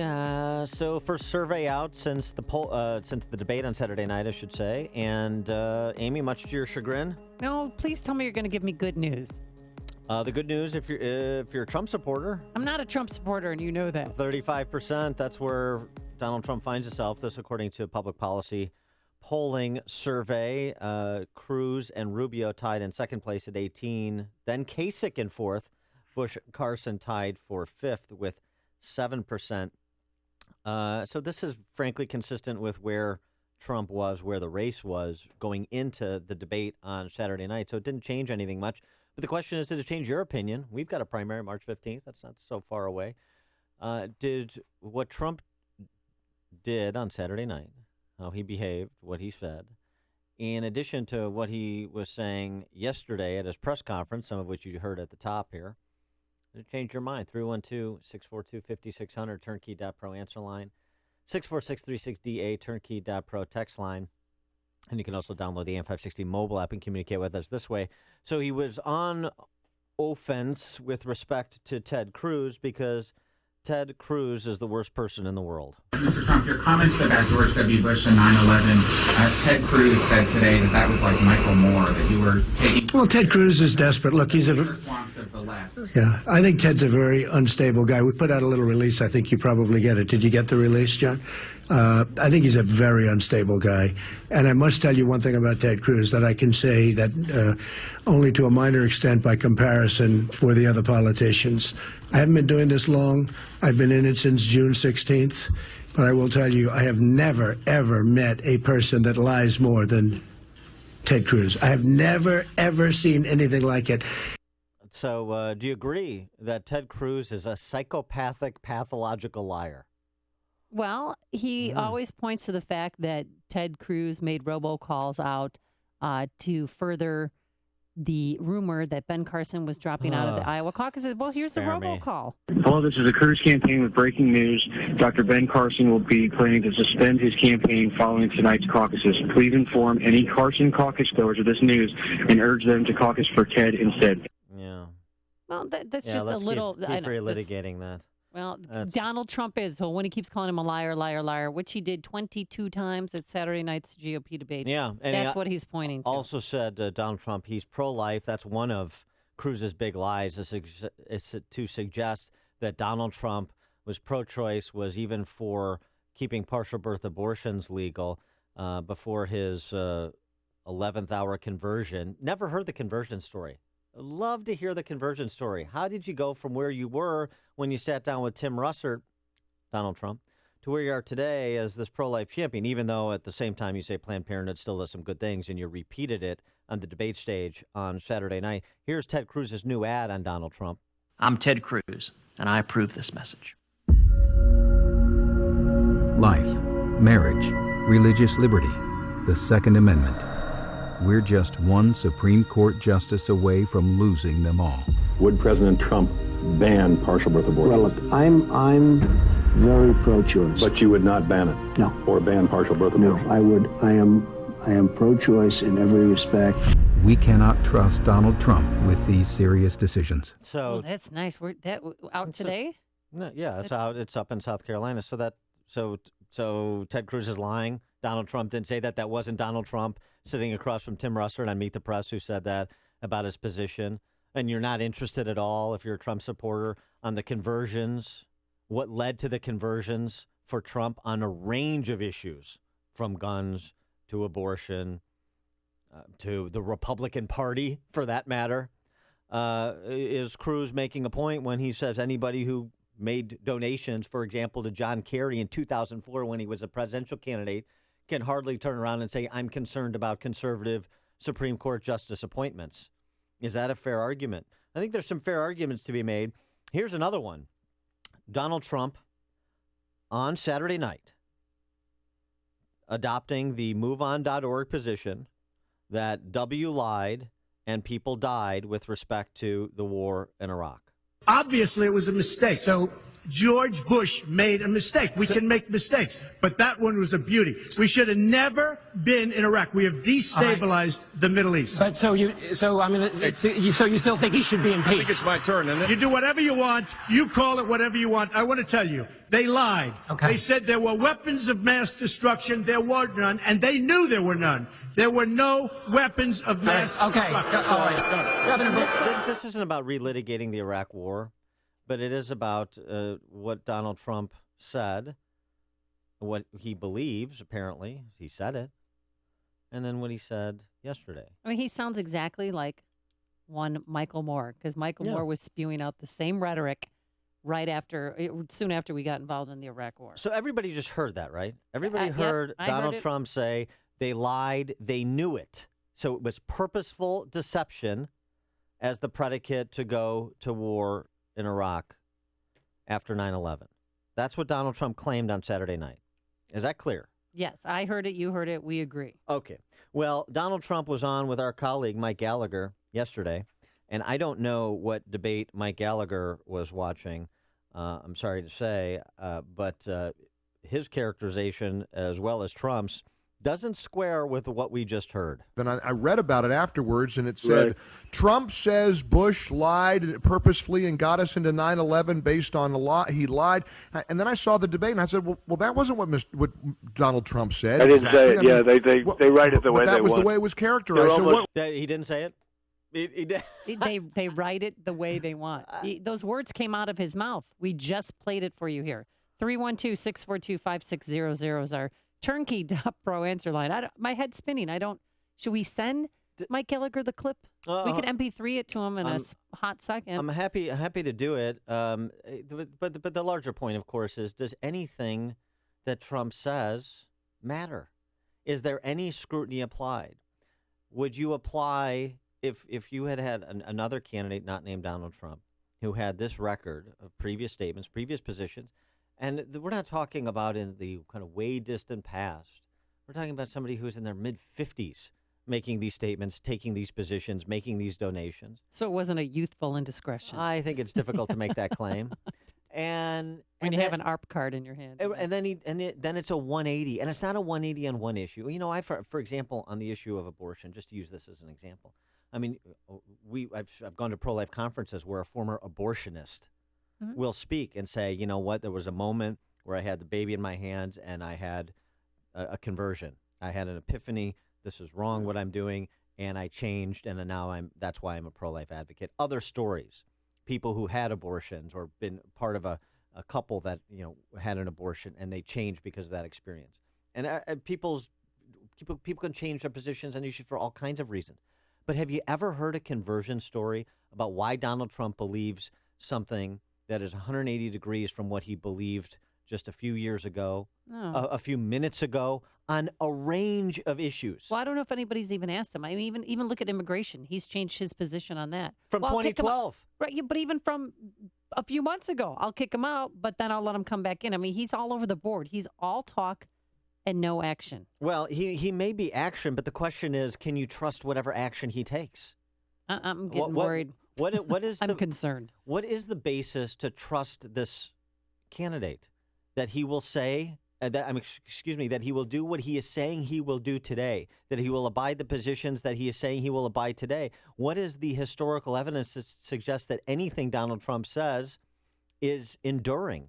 And so if the winds change next year, then does he do something very different than what he's doing today? Have we ever seen this before from a politician? Why is Donald Trump so different? Is there anything in the record that suggests he is? By the way, on Supreme Court justices, he mentioned this yesterday in his press conference, too. A couple of the two justices he would put forward, Bill Pryor being one, former Alabama Attorney General, who, by the way, prosecuted the case against Roy Moore for having the Ten Commandments in his judicial chambers. And Diane Sykes, who's actually on the Seventh Circuit here. Yeah, and she went to Northwestern and Marquette. Yeah, and she, to her credit, she has an opinion where she sided with the majority in overturning Chicago's ban on firing ranges, gun ranges in Chicago. But he also mentioned, and I know this is his sister, but his sister, who's on the Third Circuit Court of Appeals, Donald Trump's sister, she has authored some very pro-abortion decisions.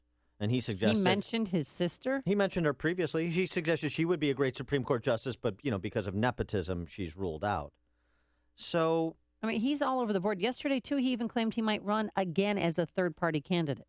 He's pulling out all this. And one press conference wasn't enough yesterday. He had to have two press conferences because he was trying to steal the limelight from Jeb Bush being endorsed by former president and his brother, George W. Does anybody not see through this? Are we that stupid as collectively as Americans that we're putting our support behind Donald Trump? I understand. I go back again. This is not an attack on people who are supporting Trump because I understand where it's coming from. I really do. He's the wrong vehicle. He's the wrong vehicle for the exasperation and the anger that you have properly directed at the ruling class of both parties in D.C.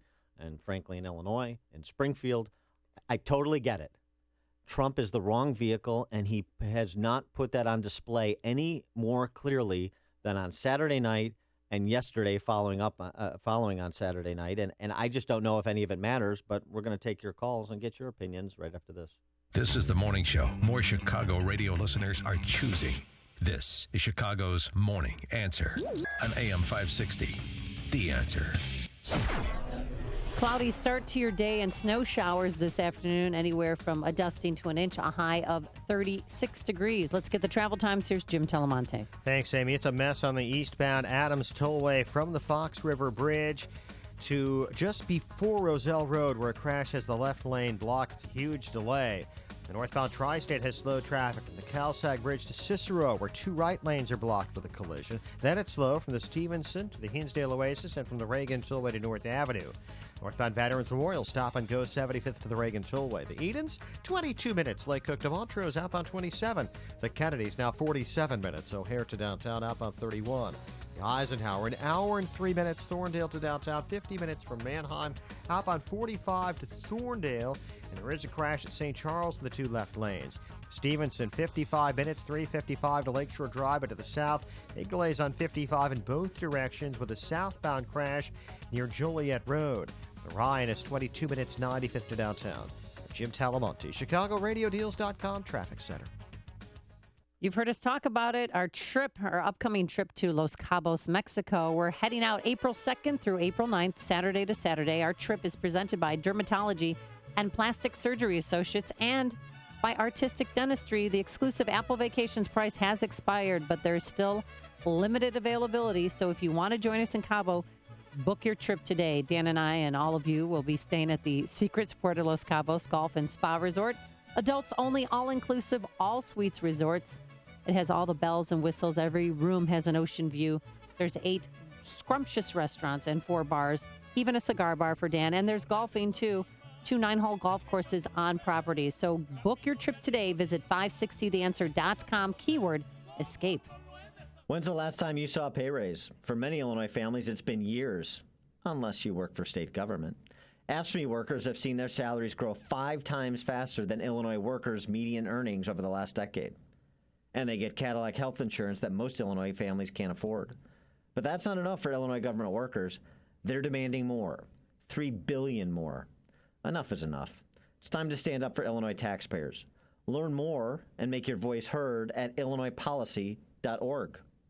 Illinois' political class is crushing Illinois families.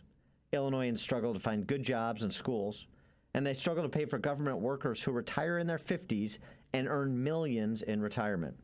Illinois policy fights against the Springfield status quo on behalf of all families, not just the politically connected. See what Illinois' political class doesn't want you to read at illinoispolicy.org. Illinois Policy. Illinois' comeback story starts here. I noticed a difference the first bottle that I went through, definitely. And I just add it to my daily food is what I do, and it's great. It definitely works. Definitely more energetic, more clear thinking. I don't have what you would call a very good diet. We don't do 3 meals a day type of deal. So adding that definitely helped.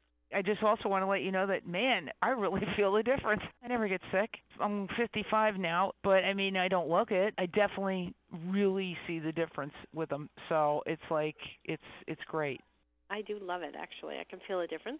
Good health is only a phone call away. What are you waiting for? Don't miss your opportunity to get a free month supply of Balance of Nature. Call 1-800-2468-751. That's 1-800-2468-751. Or go online to balanceofnature.com. Use promo code CHICAGO. AM 560, The Answer.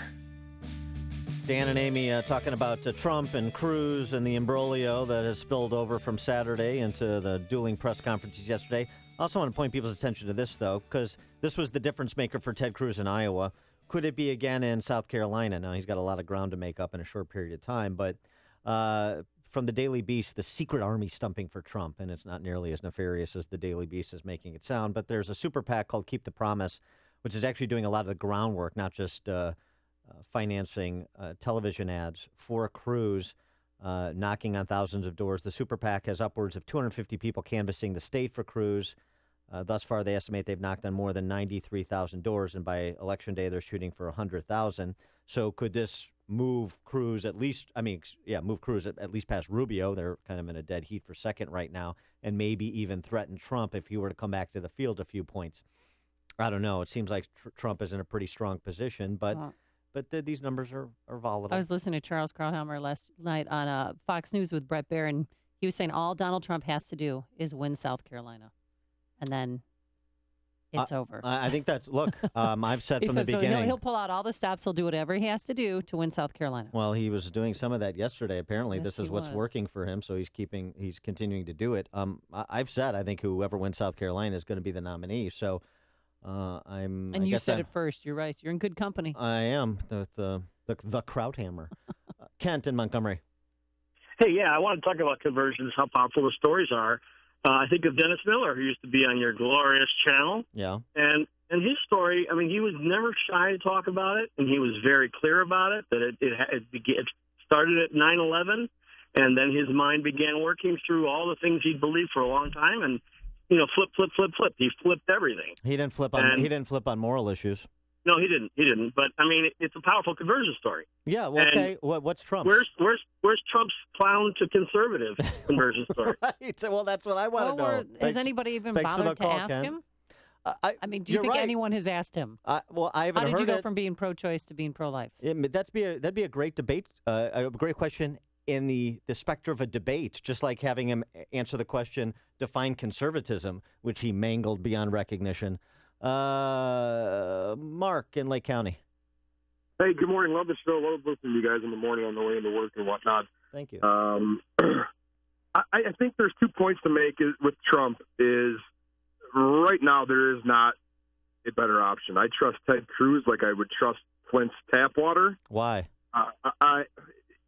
He's as strong as he is with the Constitution. He is also very well versed in the political game. He's very well versed. He's backed. He's got money backing. He's got ties to Wall Street. I don't see it. Trump is, and I'm not a decided voter for Trump either, but as a 39-year-old, I went into the military and I went in pretty liberal. Mm-hmm. I came out more conservative. I've been through an experience in a relationship with an abortion, kind of changed my views a little bit. But as a 39-year-old, talking to my friends in their 30s, most of them really aren't focused on abortion and gay marriage right now, we kind of see the world as there's bigger priorities out there. Well, sure. You know, living in Illinois is a prime example of it, with the economy, with taxes, with the lack of work, with people fleeing the state for lack of jobs. You know, I think a lot of us are kind of sick of the abortion and marriage equality argument. Well, thanks for the you know, that's Mark. Thanks for the call and for your service in the military. Appreciate it. I mean, that's a fair point. But, I mean, we could talk about Donald Trump's positions on economic issues. And they're just as concerning, and they're just as all over the map. I liked Mark. I mean, we learned more about Mark's conversion story than we did about Donald Trump's. Don in Bloomingdale. Hi, guys. Hey, Amy, I'm surprised you're not backing Trump since you're both pro-choice. But, Dan, anytime the people speak, that's the right candidate. And you can't argue with 35%. He may not be the right vehicle in your mind, but a lot of people disagree with you. Well, there's no question. Thanks for the call, Don. There's no question. And I'll respect the voter's choice. I'm just saying what I suggest we're in for if this is the path that we choose to go down. Bring the funny. Come on, tell a couple stories, smile, make the people feel like they're seeing a show. Listen to Dan and Amy on your smartphone. Download the AM 560 mobile app today at 560theanswer.com/mobile.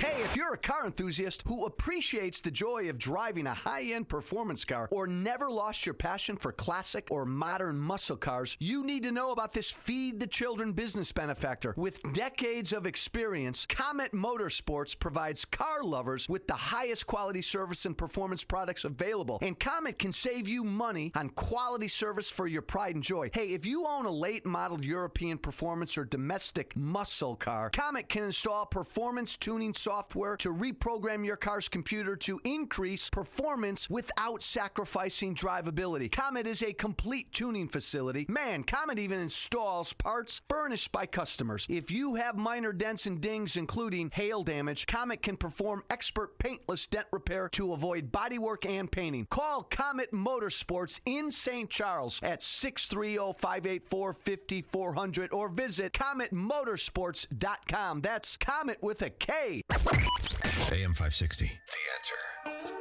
Coming up on Chicago's Morning Answer. The wild and disturbing world of surrogacy in this country. Wait till you hear this case involving a 47-year-old woman who was retained to be a surrogate for a 50-year-old single man who lives with his parents.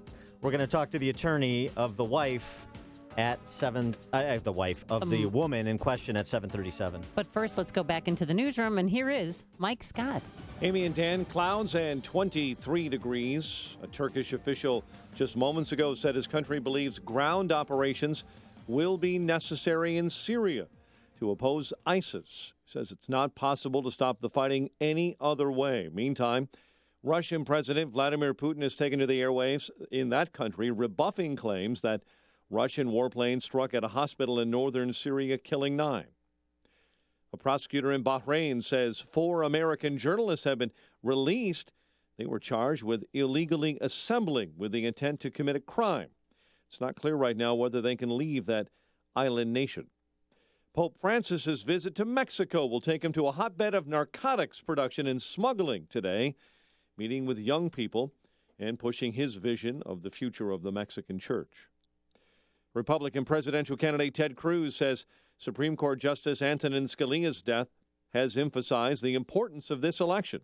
The first is the passing of Justice Scalia, and that really underscores the stakes of this election, that the Supreme Court hangs in the balance, our constitutional rights hang in the balance. Cruz says if Democrats want to fill the seat of the late Justice Scalia, they should have to win the November election. Federal authorities seize nearly $300,000 from bank accounts belonging to a former county purchasing director and her husband. Rockford Register-Star reporting Saturday the seizures were made from Sally Clayson and her husband's accounts. She resigned her Winnebago County post in September amid an internal investigation. The seizures and forfeitures were made public yesterday. Chicago shop that bills itself as the world's largest purveyor of jazz and blues records has shut down permanently. The Jazz Record Mart closed up shop on Monday, minutes after the deal was completed to sell the business. The Tribune says Reno, Nevada-based Wolfgang's Vault has bought the Jazz Record Mart inventory, the name, and the website. Owner Bob Koster began selling records here in Chicago in the late 1950s. Chicago sports. Blackhawks over Toronto 7-2. The news, a service of Jewel Osco. Mix, match, and save $3 instantly when you buy any 5 participating Quaker products at your local Jewel Osco. Stock up and save on everything from Quaker cereals and granola bars to Aunt Jemima pancake mix and more. 7:34 and a check of traffic and weather on the way next on AM 560. Dennis Prager gives an overview of the shift in American politics. There is really no symmetry. There's no mirror image here. To a large extent, the Republicans have essentially the view of the world that John F. Kennedy had, who was a liberal Democrat. And now a man who was a lifelong socialist may get the nomination, or at least is extremely popular among Democrats. The Dennis Prager Show. Weekdays at 11, right before Sean Hannity at 2 on AM 560. The Answer. B-Dubs Takeout. It's simple and easy. Call ahead or drive to your nearest location and choose from anything on the menu. Enjoy the game from your couch. Buffalo Wild Wings, wings, beer, sports. Hi, this is Shalom Klein of Get Down to Business, the show for small business, jobs, and entrepreneurship. Powered by Tandem HR. Big plans for your business mean you can't do it alone. Investing in your management team is a smart investment in your future. These 5 tips from Tandem HR will take your business to the next level. 1. Find good talent and keep them. This means paying them fair and square for what they bring to your team. 2. Recognize a job well done. Sharing in success builds morale and creates a culture that appreciates hard work. 3. Teach time management. Arm your team with tools that will help them get the most out of every day. 4. Invest in training and development. Great leaders have a constant willingness to learn. 5. Lead by example. Be professional, decisive, ethical, and supportive. The leadership skills you want to see in your team should be the same skills they see in the boss. For more tips, advice, and stories of entrepreneurial successes, listen to Get Down to Business with me, Shalom Klein, heard Sunday evenings at 6. Your Business Minute of the Day is brought to you by Everett Wealth Solutions. Are you in foreclosure, behind in the mortgage, underwater with a mortgage? Well, you'd be not alone. In fact, there's 20 million other American families in the same boat as you. And this came about not because these families decided to commit bank fraud, because they were the victims of fraud by the Wall Street investment bankers and the banks that now service the mortgages. But there are some things you do. My partner, I'm Lou Bridges, my partner Scott O and I have put together a firm, a team of people to help people like you. We apply for modifications, we defend a foreclosure, we apply a restructuring, we explore a short sale and investors who may buy the home and lease it back to you. But whatever your objectives are, you need to have a competent legal counsel. But whatever you do, people, never give up the land. Fight for truth and justice. You do that, and I guarantee you will never be alone. Call us for a free consultation. Call 224-513-1231 or visit FightIllinoisForeclosures.com. That's 224-513-1231 or FightIllinoisForeclosures.com. 7:37 in our Chicago Radio Deals.com traffic center. Here's Jim Talamonte. Thanks, Mike. At Morton Grove, Gulf Road remains closed between Waukegan Road and Harms due to a crash. The Edens inbound is 23 minutes. Lake Cook to Montrose outbound 27. The Kennedy now 53 minutes. O'Hare to downtown outbound 31. The Eisenhower's an hour and 3 minutes. Thorndale to downtown outbound 59 minutes. Crash at St. Charles just cleared. Stevenson 55 minutes. 3:55 to Lakeshore Drive outbound 36. The Ryan, 22 minutes, 95th to downtown. Eastbound Adams Tollway, it's a mess from 31 before Roselle Road. There's a crash in the left lane. Northbound Tri-State slow, 147th to Cicero with a crash in the 2 right lanes. Then from the Stevenson to 31st and Cermak to North Avenue. Traffic is a service of the Chicago Auto Show. Visit the Chicago Auto Show at McCormick Place now through the 21st to see 1 million square feet of everything new in the auto world. Log on to ChicagoAutoShow.com for discount ticket deals and download the Auto Show app for a chance to win a new Buick Encore. Traffic answers when you need them most. Jim Talamonte, AM 560, The Answer. Chicago's Morning Answer continues next. Your official Chicagoland weather forecast from the AirComfort.com Weather Center, AirComfort.com. 80 years of quality mechanical solutions for your business. Cloudy, not as cold today. We will have a dusting of snow this afternoon, high 36. 23 at O'Hare, 25 along the lakefront. Next news at 8. Chicago's Morning Answer with Dan and Amy continues next on AM 560, The Answer. This hourly segment is brought to you by Power Trading Radio. Heard Sundays at 2 p.m. Brought to you each week by Online Trading Academy. Let freedom ring this afternoon at 2 with Sean Hannity, right before Joe Walsh at 5 on AM 560, The Answer. Dan and Amy, okay. This isn't even a soap opera script. This is worse, and We this live- is actually reality. We live in Plato's Republic, and the Pandora's box has been blown wide open with respect to surrogacy. Now, surrogacy is just a point of order. It's illegal in Canada and most of Europe. In the U.S., it's governed by a patchwork of contradictory state laws. It's a state-by-state decision, effectively. Yeah, we're one of the few developed countries where commercial or paid surrogacy is allowed. 4 states in the United States do prohibit it: New Jersey, New York, Washington, and Michigan. Illinois, not one of them. Neither is California. Listen to this story. 47-year-old California woman named Melissa Cook decided to become a commercial surrogate. Cook is a mother of 4, including a set of triplets, and had served as a surrogate once before, delivering a baby for a couple in 2013. According to her lawyer, she found it to be a rewarding way to supplement the salary she earned at her office job. Like other women in this situation, she was motivated by 2 things. One, it was a good thing to do for other people. 2, she needed some money. And you have, by the way, these lawyers that are like targeting young females at college campuses.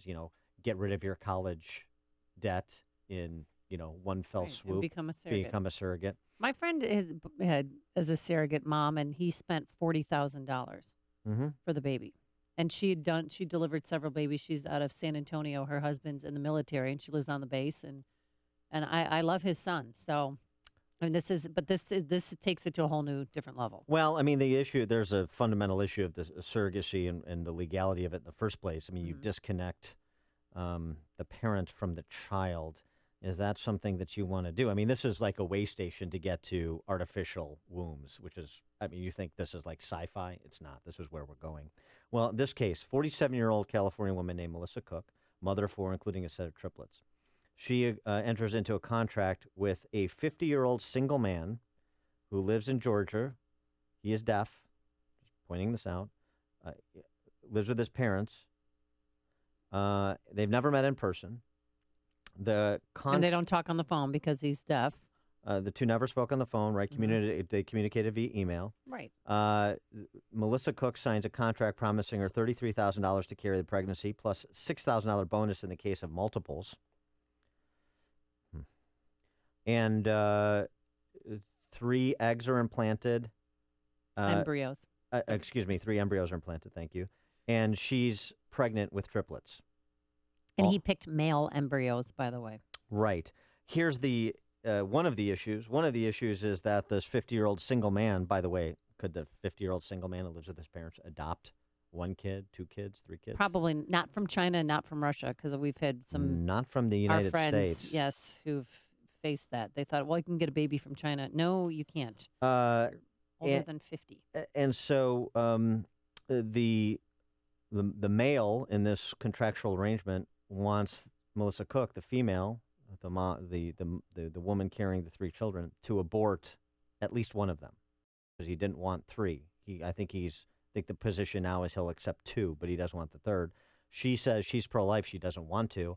But she doesn't have the money to care for that baby?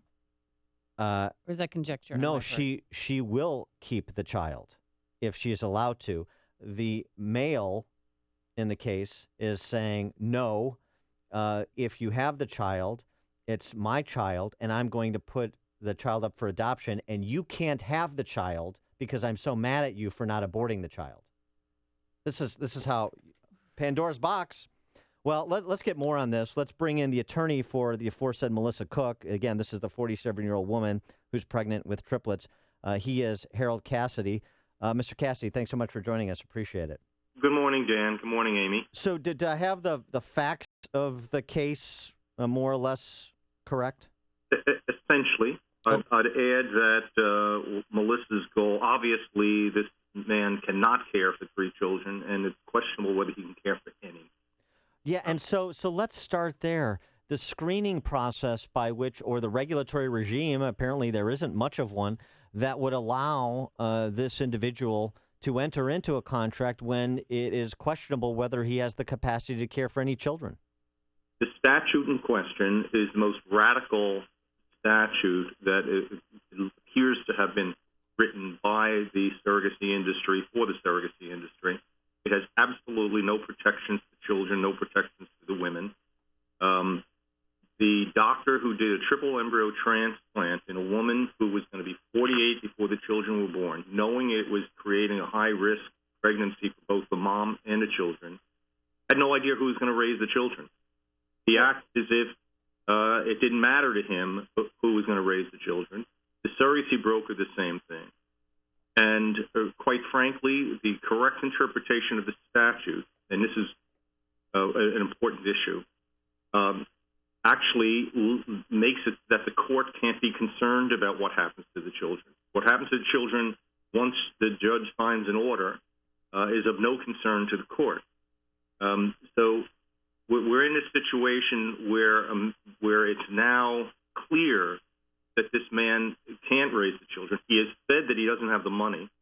He said that he's a postal worker with a small salary. He's exhausted his life savings to pay the broker, the doctor, the lawyers, and put money in trust for the surrogate, and made it clear that he can't raise the children. We also have testimony that the elderly father, the mother who lives with CM is his initials in court, is ill and needs nursing care through the day. Oh, my God, this gets worse. And CM's father says no children can come into this home. Okay. So All right. I have so many questions, but did your client know about this man's marital status, that he was single and that he was 50 years old before she entered into this agreement? Yes. Then why did she do it? Did she think he had money or he could have properly cared for the kids? She assumed that, as I think the legislature did, that the commercial surrogacy broker would act as if they were adoption agencies, and they would do home visits, they would do an analysis, they would make determinations about whether this arrangement is in the children's best interest. That, of course, wasn't done. That was an assumption she made. She regrets having made that assumption, and but now she's faced with this reality. She's the person who is responsible for these children. She is the person who is bonded with them, loves them, saved their very lives. And she's saying it's her moral and ethical and legal duty to see that these children are properly cared for. And for someone to say it's none of her business what happens to these children after she gives birth is ridiculous. She's the legal mother of these children. Under this statute, this man is attempting to use a contract that was signed before the children even existed, that was signed before the mother's fundamental constitutional rights even existed. He wants to use that as a basis to terminate the rights of a perfectly fit mother. Interestingly, in the federal case last week on Friday, the court made Melissa Cook the guardian ad litem of these three children. These three children are parties to the suit, and they're asserting through their mother, legal mother, their constitutional rights. And they are saying two things, in essence, what's being said on their behalf, argued on their behalf. One, they have a right, a constitutional right, to get to know, love, and build a relationship with the mother who gives them birth. And number two, whatever arrangement is made for them, they're entitled, like all other children, when two legal parents dispute the custody of the children, they're entitled to be placed based on what's in their best interest. This statute says otherwise. Now, to this point, you mentioned that the court said, I assume this was at the state level, that it has no position, no interest, essentially, in the children's welfare. That's not at bar. Was that at the state level? That, of course, is what the statute says, and we know that the courts that have been signing these orders have taken the position that it is not their concern what happens to these children. In theory, that's an amazing position. So what does she do? As of today, the 3 babies are now 27 weeks post-conception. Full-term for triplets is considered 34 weeks LNP, and that's 32 weeks post-conception. So the children could come anytime over the next 3 to 6 weeks. She's doing well. She's not been working. She's resting. Her primary concern is the welfare of the children. She wants to do what's best for the babies. They're all healthy. At last report, they were all excellent weights for their age.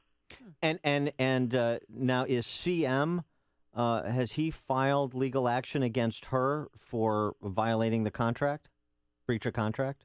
Under the statute, the so-called intended parent or parents, whatever the case may be, has the right to file a petition in the family part seeking an order terminating the mother's rights and having an order directing that he is the sole parent. So he can, under the statute, file a petition, and he has. And all I can tell you, I'm not allowed to discuss what's going on in that case. I can tell you this. I can tell you that Melissa has filed an answer and a counterclaim. And the constitutional issues are raised in the state court case as well.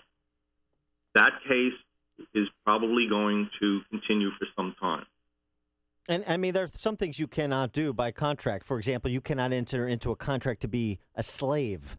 Is there some question as to whether or not this starts to get into that territory? Well, let's back up just a little bit. Let's assume that we're in a state that has never passed a statute one way or the other. This is an enabling statute that purports to make these contracts enforceable, okay? Let's say we're in a state like New Jersey. There is no specific statute that criminalizes. All of Europe criminalizes surrogacy. After the Baby M case, they all criminalized it, and recently, as I think you know, if I heard you correctly, the European Parliament came out with a statement about a month ago saying that surrogacy is a human rights violation, that it's exploitive of women. So that we now have reached a point in our country that we have to be lectured to by Europe on human rights. So we have a state like New Jersey. They have not passed a statute that says it's criminal, but we have case law that says the contract is not enforceable. The people can engage in the conduct, but if a woman says, I have to do what's best for the children, and I realize this was a mistake, then she can keep her right. Yeah, okay, so where do the babies go once they're born? Are they going to become wards of the state? What's going to happen? You mean in this case? Yes. Well, the court's going to have to tell us that. But now, with saying to the court is, number one, he can't handle 3. Clearly, he's admitted it openly. Number 2, he said that he wanted the child's life terminated. 3, in absence of that, he's going to give the baby away to some stranger. So she says, I'm the legal mother. I'll take custody of that child. But now, looking back on this, I mean, she's arguing that she's going to, and you're arguing on her behalf, that she would act in the best interest of the children, but she's the one that was prepared to sell the children in the first place. You know, you asked me a question before. Now you're using a term sell. Well, okay. No. I like the word because it's accurate. What you were pointing out is that there are some contracts that we simply will not enforce. We're not going to enforce contracts for murder, obviously. Just because someone doesn't perform, we're not going to order specific performance. Usury, sale of organs, but the one we never, ever, ever enforce with the sale of a child. Yeah. You can package this any way you want, but this is a sale of a child no matter how you analyze it. Harold Cassidy, we've got to leave it there. He's the attorney for Melissa Cook in this bizarre case that that really goes to the whole industry of surrogacy and that larger conversation we need to have. But Harold Cassidy, attorney for Melissa Cook, thanks so much for joining us. Appreciate it. Amy, thank you. Have a nice morning. And he joined us on our turnkey.pro answer line. The stories you need to know to start your day. This is Chicago's Morning Answer on AM 560. The Answer. Forecast for today, cloudy skies, not as cold, and we do have a chance of a brief flurry this afternoon, a high of 36 degrees. Jim Talamonte, tell me why Gulf Road is closed between Waukegan to Harms. Well, it's a crash, Amy, and it's been shut down now for over an hour. Gulf Road remains closed again. This is in Morton Grove between Waukegan and Harms. There's a really big mess on the eastbound Adams Tollway. It's basically a parking lot from 31 all the way to before Roselle Road. There's a crash in the left lane. That's an ongoing work zone. Big delays on the inbound Kennedy. Despite that, already an hour and 13 minutes O'Hare to downtown. 48 minutes from Montrose, 33 in the Express. Outbound, 31 minutes downtown to the airport. Edens, 23 minutes Lake Hook to Montrose. Outbound, 27. The Eisenhower. Looking at an hour and 10 minutes, Thorndale to downtown, outbound an hour. Stevenson, 55 minutes, 3:55 to Lakeshore Drive. The Ryan is 22 minutes, 95th to downtown. Northbound Tri-State jammed, 147th to Cicero with a crash. Then from the Stevenson to 31st, and from the Cermak toll to North Avenue. Jim Talamonte, ChicagoRadioDeals.com, Traffic Center. Oh, it's a vacation I always remember and hold close to my heart, and I can't wait to return. I'm talking about the Ritz-Carlton Dove Mountain Resort in Arizona. It's located 40 miles outside Tucson. It's really a slice of heaven. The resort is cradled by 5 mountain ranges. There are endless outdoor activities, tennis, horseback riding, 20 miles of world-class hiking and biking trails, which are outside the front steps of the property. A 27-hole world-class golf course designed by Jack Nicklaus, I should say. I played it. It's wonderful. There's 3 pools, an adults-only one as well. But the spa is breathtaking. You're surrounded by the Sonoran Desert. And guess what? There's sunshine 350 days a year. So there's no shortage of things to do, whether you're looking for family adventure, relaxation, or a romantic getaway. The Ritz-Carlton Dove Mountain is the place to go. Special rates and packages are available for your spring break. So visit ritzcarlton.com/Dove Mountain. That's ritzcarlton.com/Dove Mountain. And I can't wait to go back. You can't handle the truth. And now, a moment of objectivism with Yaron Brook and the Ayn Rand Institute. Polls show Americans don't care about economic inequality. If someone works for his money, our attitude is, good for you. To make us care, opponents of economic inequality resort to a gimmick. It works like this. 1, point to people who are suffering some hardship. 2, then point to people who are doing well. 3, imply the problem is not the hardship, but the gap between those who are doing well and those who aren't. 4, demand we fight the gap by bringing down the high flyers. We need to reject this gimmick. Gaps don't matter. We should feel bad for a blind child because he can't see, not because we can. If you want to understand and discover how to oppose the campaign against economic inequality, listen to my show. From the Ayn Rand Institute, I'm Yaron Brook. This has been a moment of objectivism from the Ayn Rand Institute. To learn more, listen to the Yaron Brook Show, Saturdays at 4 on AM 560, and visit ariradio.com. Why are Ayn Rand's ideas so compelling? Her worldview, her philosophy, expressed dramatically in her novels Atlas Shrugged and The Fountainhead, embodies the ideals stated by the Founding Fathers in the Declaration of Independence and sets forth the requirements necessary to achieve a flourishing life. She called her philosophy objectivism and said it was a philosophy for living on Earth. Today, decades after her death, objectivism continues to stir debate and inspire passion for the spirit of individualism and the enduring American dream. If you want to work until you drop, reduce your standard of living in retirement, or lose more of your hard-earned money in the stock market, then just ignore me. But if you'd like to generate a steady, predictable income, I'm talking real wealth and financial security for as long as you live, then listen to this. A free report is now available that reveals the money-making secrets Wall Street and the banks don't want you to know. It reveals how you can get guaranteed growth, safety, and wealth-building power without risking your money in the Wall Street casino. To get your free special report, visit bankonyourself.com. That's bankonyourself.com.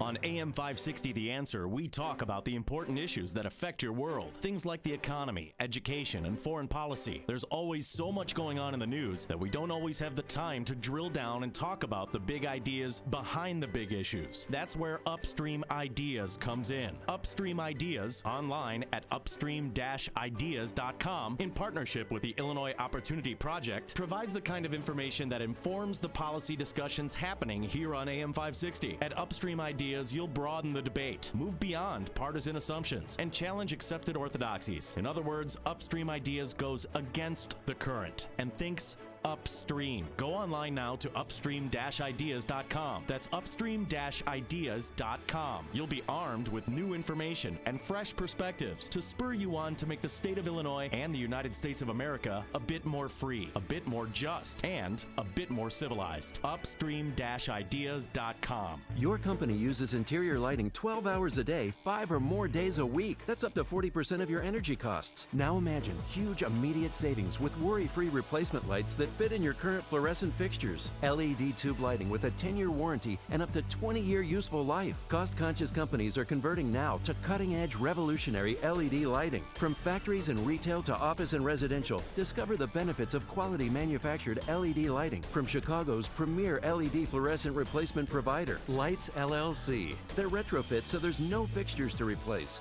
Made of safe, unbreakable plastic, they won't flicker and eliminate ballast buzz. Your employees will love them. To learn more, contact Lights LLC right now for a free lighting ROI analysis. Call Scott Moninger at 630-778-5002 or visit litesllc.com, 630-778-5002 or lightsllc.com. Lights is a proud Feed the Children business benefactor.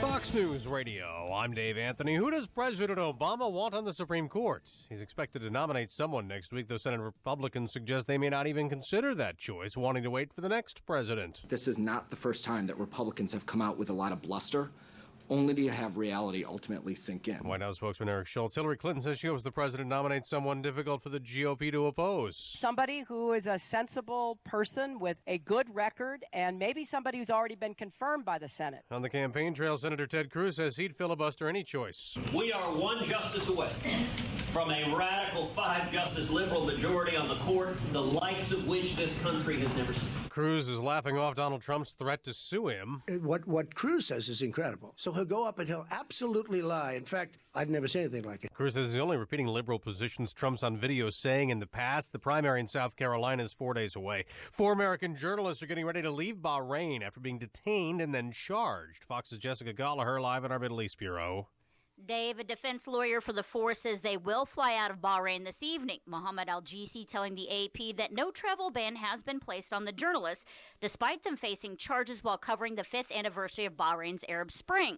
Police in Bahrain say the Americans were detained for providing false information that they were tourists, and one of them attacked police.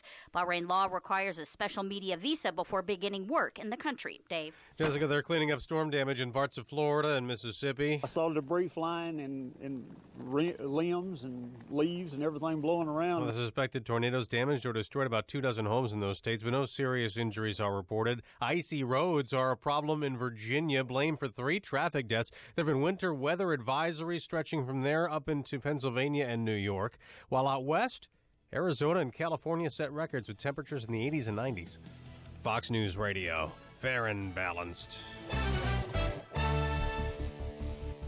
Cloudy skies, 23 degrees, 8:02 on WIND Chicago. Good morning, everyone. I'm Mike Scott. Illinois State Police say they're going to start cracking down on violence on Chicago area expressways. Troopers said Monday they'll begin using aircraft and video cameras and other means to monitor gang fights that spill over onto Chicago area expressway. The ISP is ramping up patrols to stop criminals in their tracks. We'll use aircraft, video cameras, covert vehicles, and undercover officers for surveillance. You won't see us, but we will see you. The goal is to stop expressway shootings before they start. Also, more uniformed troopers will be on the expressways as well. Police in and around the Chicago area looking for suspects who pulled off a string of recent burglaries in the area of hair and nail salons, 70 burglaries in 31 suburbs. Authorities say thieves tend to strike between 8 p.m. and midnight, sometimes hitting multiple salons in the same night. Chicago sports, NHL, Blackhawks over Toronto 7-2. Scoring leader Patrick Kane, a goal and 3 helpers in the win. The news service of the Chicago Auto Show. Visit the Chicago Auto Show at McCormick Place. Now through the 21st, 1 million square feet of everything new in the auto world. Log on to ChicagoAutoShow.com for discount ticket deals and download the Auto Show app for a chance to win a new Buick Encore. 8:03 time for the AM 560 Business Beat. And from the Fox Business Network, a service of Turnkey.pro, here's Hank Weinblum. From the Fox Business Network, there's word this morning that Pfizer has agreed to pay a nearly $800 million settlement to the government. This has to do with allegations that Wyeth, a Pfizer subsidiary, overcharged Medicaid for its heartburn drug. Pfizer says it will pay up, but it's not admitting that it actually did anything wrong. If you own a small business, you are an optimist. At least that's what a survey by Wells Fargo finds. Generally, small business owners are upbeat about how their companies are doing. The biggest challenge facing small businesses, finding customers. And sorry for the spam, but you know what company never says in an email, sorry for the spam? Hormel, the makers of Spam. They also make Dinty Moore beef stew. Hormel stew's up $235 million in quarterly earnings, tastier results than Wall Street expected. Hormel, one of those rare companies whose stock is up in 2016. Hormel shares have doubled in price this year, nearly tripled over the past 12 months. With the Fox Business Report, I'm Hank Weinblum. When elderly family require care, you insist on local medical professionals with specialized training in home services and nursing. Alliance Home Service is a leading family alternative to nursing home and institutional care. It's critical to ask the right questions when matching a caregiver to your loved one to maintain the most positive lifestyle for your entire family. Alliance Home Service is among a select group of Chicagoland companies providing in-home non-medical care such as hygiene, medication reminders, activities, and companionship and medical care. All caregivers have the highest level of training and expertise. You'll experience the cost efficiency of in-home care as well as the level of caring you expect from family. Call founder and registered nurse Linda Weiler at 866-227-3459 or visit alliancecaregiver.com for a no-obligation family care consultation. Alliance Home Service. Our family caring for your family. That's 866-227-3459 or alliancecaregiver.com. Hey, Sean Hannity here. You know, nothing frustrates me more than liberal hypocrisy. Take our food, for example. You know, the left claims to care about the poor and the environment, but guess what? They're waging a silent war against America's farmers that is making our food supply more costly and less sustainable. America's family farmers are producing more food using less land and fewer resources than ever before. Now, they should be cheered, but instead, radical groups are working with government bureaucrats to crack down on our farmers and limit the tools and technology that they're allowed to use. And the result is higher food costs for you, the American consumer, and low-income families, they're hit the hardest. Now, thankfully, someone is fighting back. Protect the Harvest is a national coalition working to defend modern American agriculture. You can check them out at protecttheharvest.com and follow them on Facebook to get the very latest news and see how you can help. Don't let radical activists control your family's food choices. Visit protecttheharvest.com today. Uber is an app that helps you make extra money just for driving your car. And because it's totally flexible, you don't have to quit your day job to make more money, because you can drive and earn whenever you want. There are 3 simple steps to start making money. First, sign up for free on your phone. Second, answer a few questions and get approved. And third, start driving. So, what are you waiting for? Sign up today at drivewithuber.com. That's drivewithuber.com. This is an announcement for all people who want to take a risk-free challenge to whiten their teeth in 5 minutes using clinically proven power swabs. This risk-free challenge is for people whose smile has been yellowed by coffee, tea, or smoking. It's so effective, we challenge you to try it for 5 minutes to see how white your smile could be. If lines are busy, try again. Dial 1-800-663-1592. That's 1-800-663-1592. 1-800-663-1592. We need to get that dog and follow them around, and every time they say these things, like, the Great Recession was caused by too much regulation. Thanks, Mike. The eastbound Adams Tollway has huge delays from the Fox River Bridge to before Roselle Road, where a crash just cleared out of the left lane. Northbound Tri-State slow from Plainfield Road to 31st and from the Cermak Toll Plaza to North Avenue. Reagan Toll is fine. Veterans Memorial stop and go I-55 to the Reagan Tollway. Eden's inbound, 23 minutes. Lake Hook to Montrose, outbound 27. Kennedy, an hour and 13 minutes. O'Hare to downtown. Express lane safe 10 minutes. Outbound 34 minutes to the airport. The Eisenhower, an hour and 19 minutes. Thorndale to the Loop, 58 minutes from Manheim. Outbound 54 to Thorndale. Stevenson, 56 minutes, 3:55 to Lakeshore Drive. To Ryan, 22 minutes, 95th to downtown. Lakeshore Drive, stop and go southbound Wilson to Fullerton at 18th to the Stevenson, northbound from the Stevenson to Jackson. Traffic answers when you need them most. I'm Jim Talamonte, AM 560, The Answer. Chicago's Morning Answer continues next. Your official Chicagoland weather forecast. From the AirComfort.com Weather Center, AirComfort.com, 80 years of quality mechanical solutions for your business. Here is our meteorologist, Kevin Snyder. For today, mostly cloudy, an afternoon snow shower, high 36. Couple of evening flurries, otherwise mostly cloudy tonight, low 24. Mostly cloudy with a flurry around tomorrow with a high 30, and a clear to partly cloudy night, low 19. Sun followed by clouds Thursday, breezy with a high of 40. I'm Kevin Snyder on AM 560, The Answer. Currently, we have clouds and 24 degrees in Chicago. Next news coming up at 8:30, and Chicago's Morning Answer with Dan and Amy continues next on AM 560, The Answer.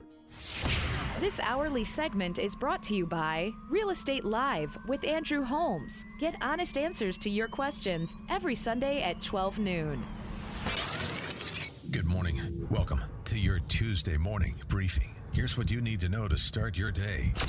Donald Trump and Marco Rubio both have the very same pattern. Whenever anyone points out their record, they simply start screaming, liar, liar, liar. Now, he'll apologize, but I don't want an apology after the election. I want the apology before. And if he doesn't, I'm going to bring a lawsuit because, in my opinion, based on what I've learned over the last 2-3 days from very top lawyers, he doesn't even have the right to serve as president. Donald Trump didn't say that the Twin Towers coming down was George Bush's fault. He said George Bush didn't keep us safe, and there are thousands of families that would agree with that. This is Chicago's Morning Answer with Dan Proft and Amy Jacobson on AM 560, The Answer.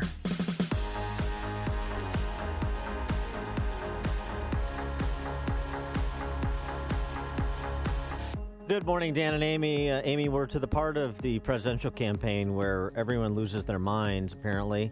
I heard this in Mike Scott's newscast, and I have to play this again. Hillary on the stump?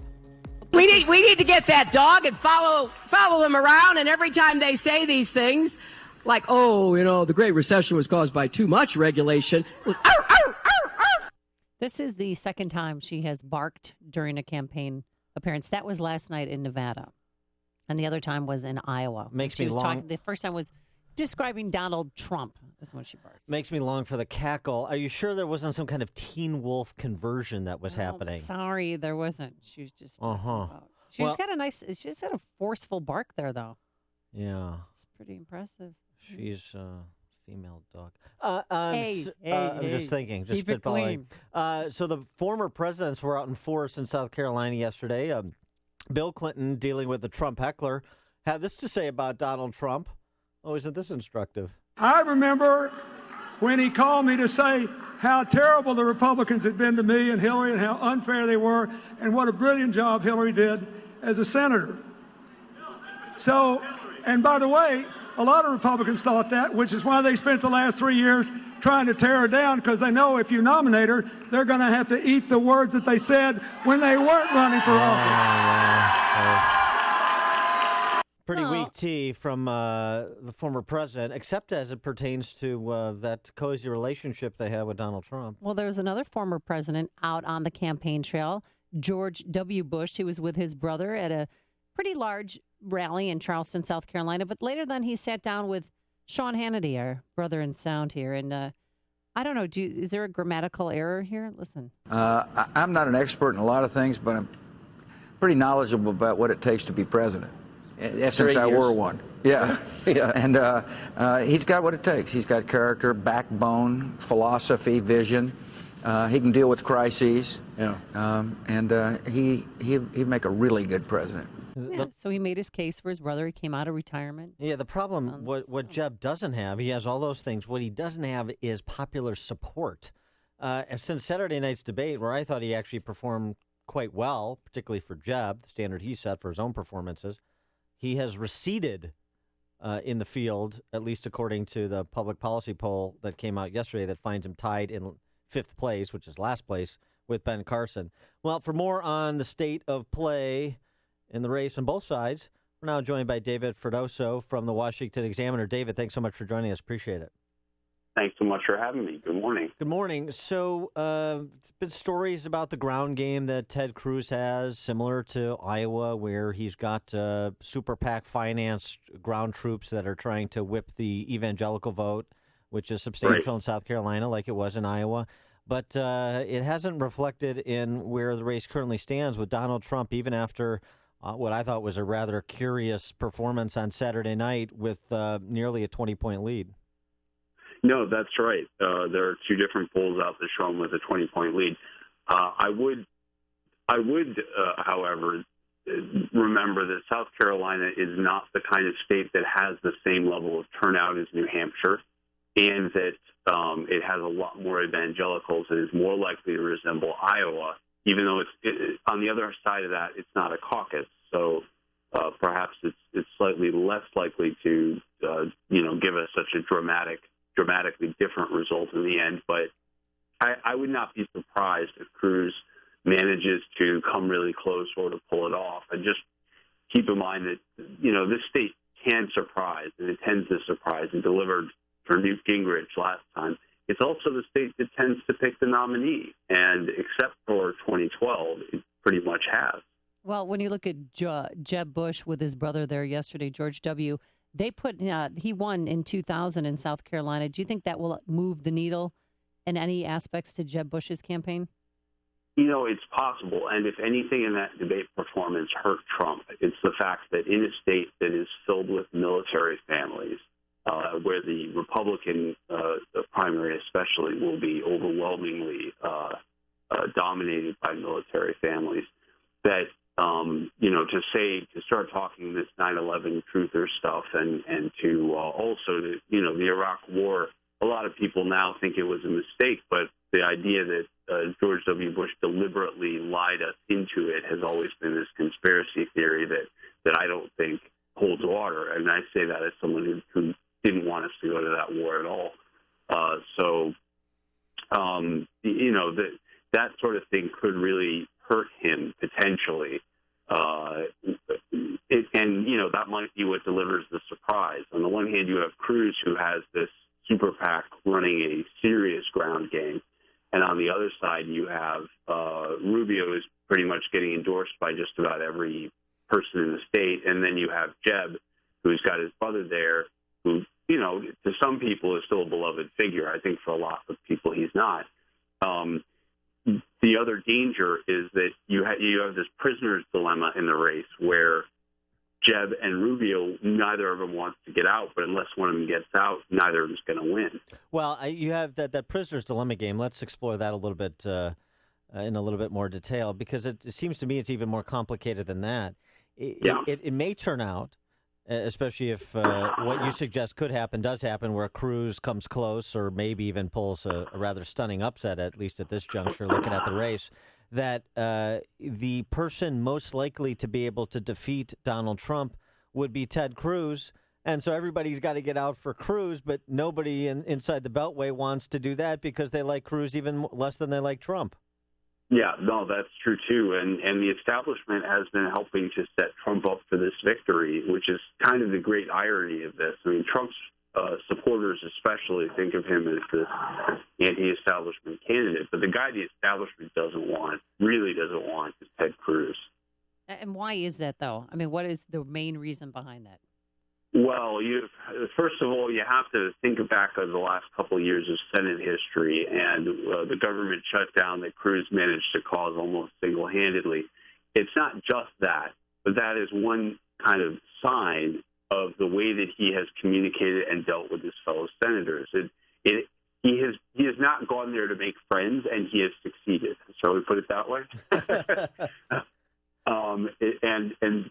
He really hasn't made friends. I mean, I think there might be 2 or 3, Mike Lee, maybe Rand Paul, who do not really dislike him intensely in the Senate. There you go. So there's your answer. I say that almost from a visceral, personal perspective. They don't like him. It's not just, they might even agree with him on everything politically. They still don't like him because of the way that he does things. It's very much my way or the highway. And coming in, freshmen are supposed to be seen and not heard. And he kind of took command of the Senate in his first 2 years being there during that shutdown. Yeah, well, it was kind of... Actually, it was his first year, now that I think of it. It was his first full year in the Senate, and he was already doing that. Well, it's kind of refreshing, frankly. I mean, that's kind of the point. That's why you're sent there, is to, not just sit around. Right. Yeah. That's right. But this is why the establishment dislikes Cruz so much.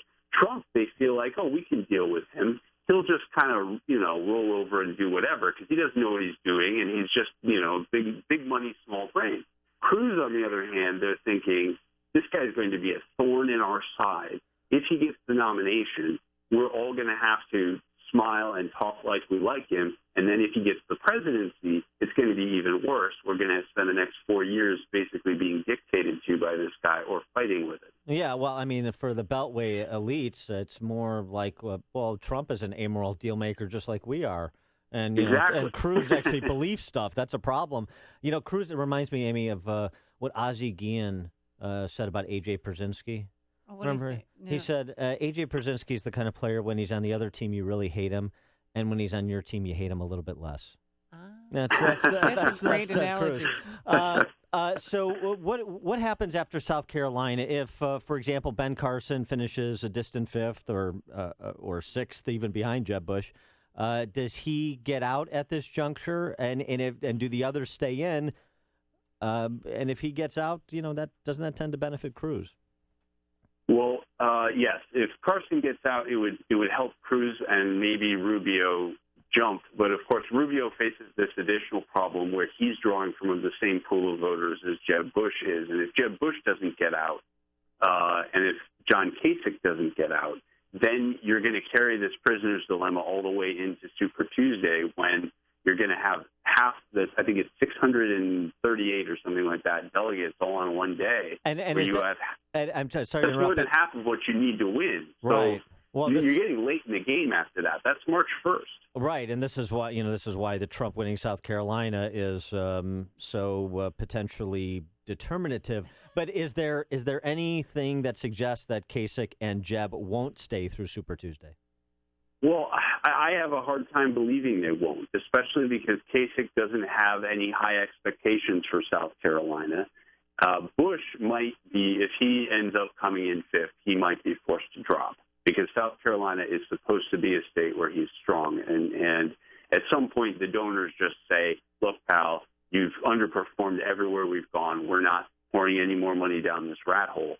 But, he started out with an awful lot of money. So it's anyone's guess. But, again, there's this prisoner's dilemma. Everyone points to the other guy and says, you get out. No, you get out. No, you get out. As long as they all stay in, none of them can win because they're all kind of appealing to the same part of the Republican Party. He is David Freddoso, Washington Examiner. David, thanks so much for joining us. Appreciate it. Thanks so much for having me. And he joined us on our turnkey.pro answer line. Connect with Dan and Amy using the AM 560 mobile app. Download it today at 560theanswer.com/mobile. Cloudy start to the day, and by this afternoon, a light snow shower will affect us, a high of 36 degrees. Then tonight, the flurries continue and into tomorrow morning, and it will be chilly, a high around just 30 degrees. Let's get the travel times. Any relief on Gulf Road between Waukegan and Harms? Not yet, Amy. It's closed still due to an earlier crash. And in downtown Chicago, Dearborn is blocked right at Congress. There's a protest of some kind going on. We'll see if we can find out more about it. Right now on the eastbound Adams Tollway, it's still really jammed from 31 to before Roselle Road after an earlier crash. Northbound Veterans Memorial stop and go from I-55 to the Reagan Tollway. The northbound Tri-State has delays from the Cermak Toll to North Avenue. The Kennedy is an hour and 13 minutes. O'Hare to downtown, outbound 40 minutes. Eden's 23 minutes to get from Lake Hook to the junction, outbound 27. The Eisenhower is now really messy. An hour and 19 minutes Thorndale to the post office. Those delays continue, though, then from the Circle to Wells. Due to this protest at Dearborn, traffic is being forced on the southbound Wells. So this is really gumming up the Eisenhower worse than usual.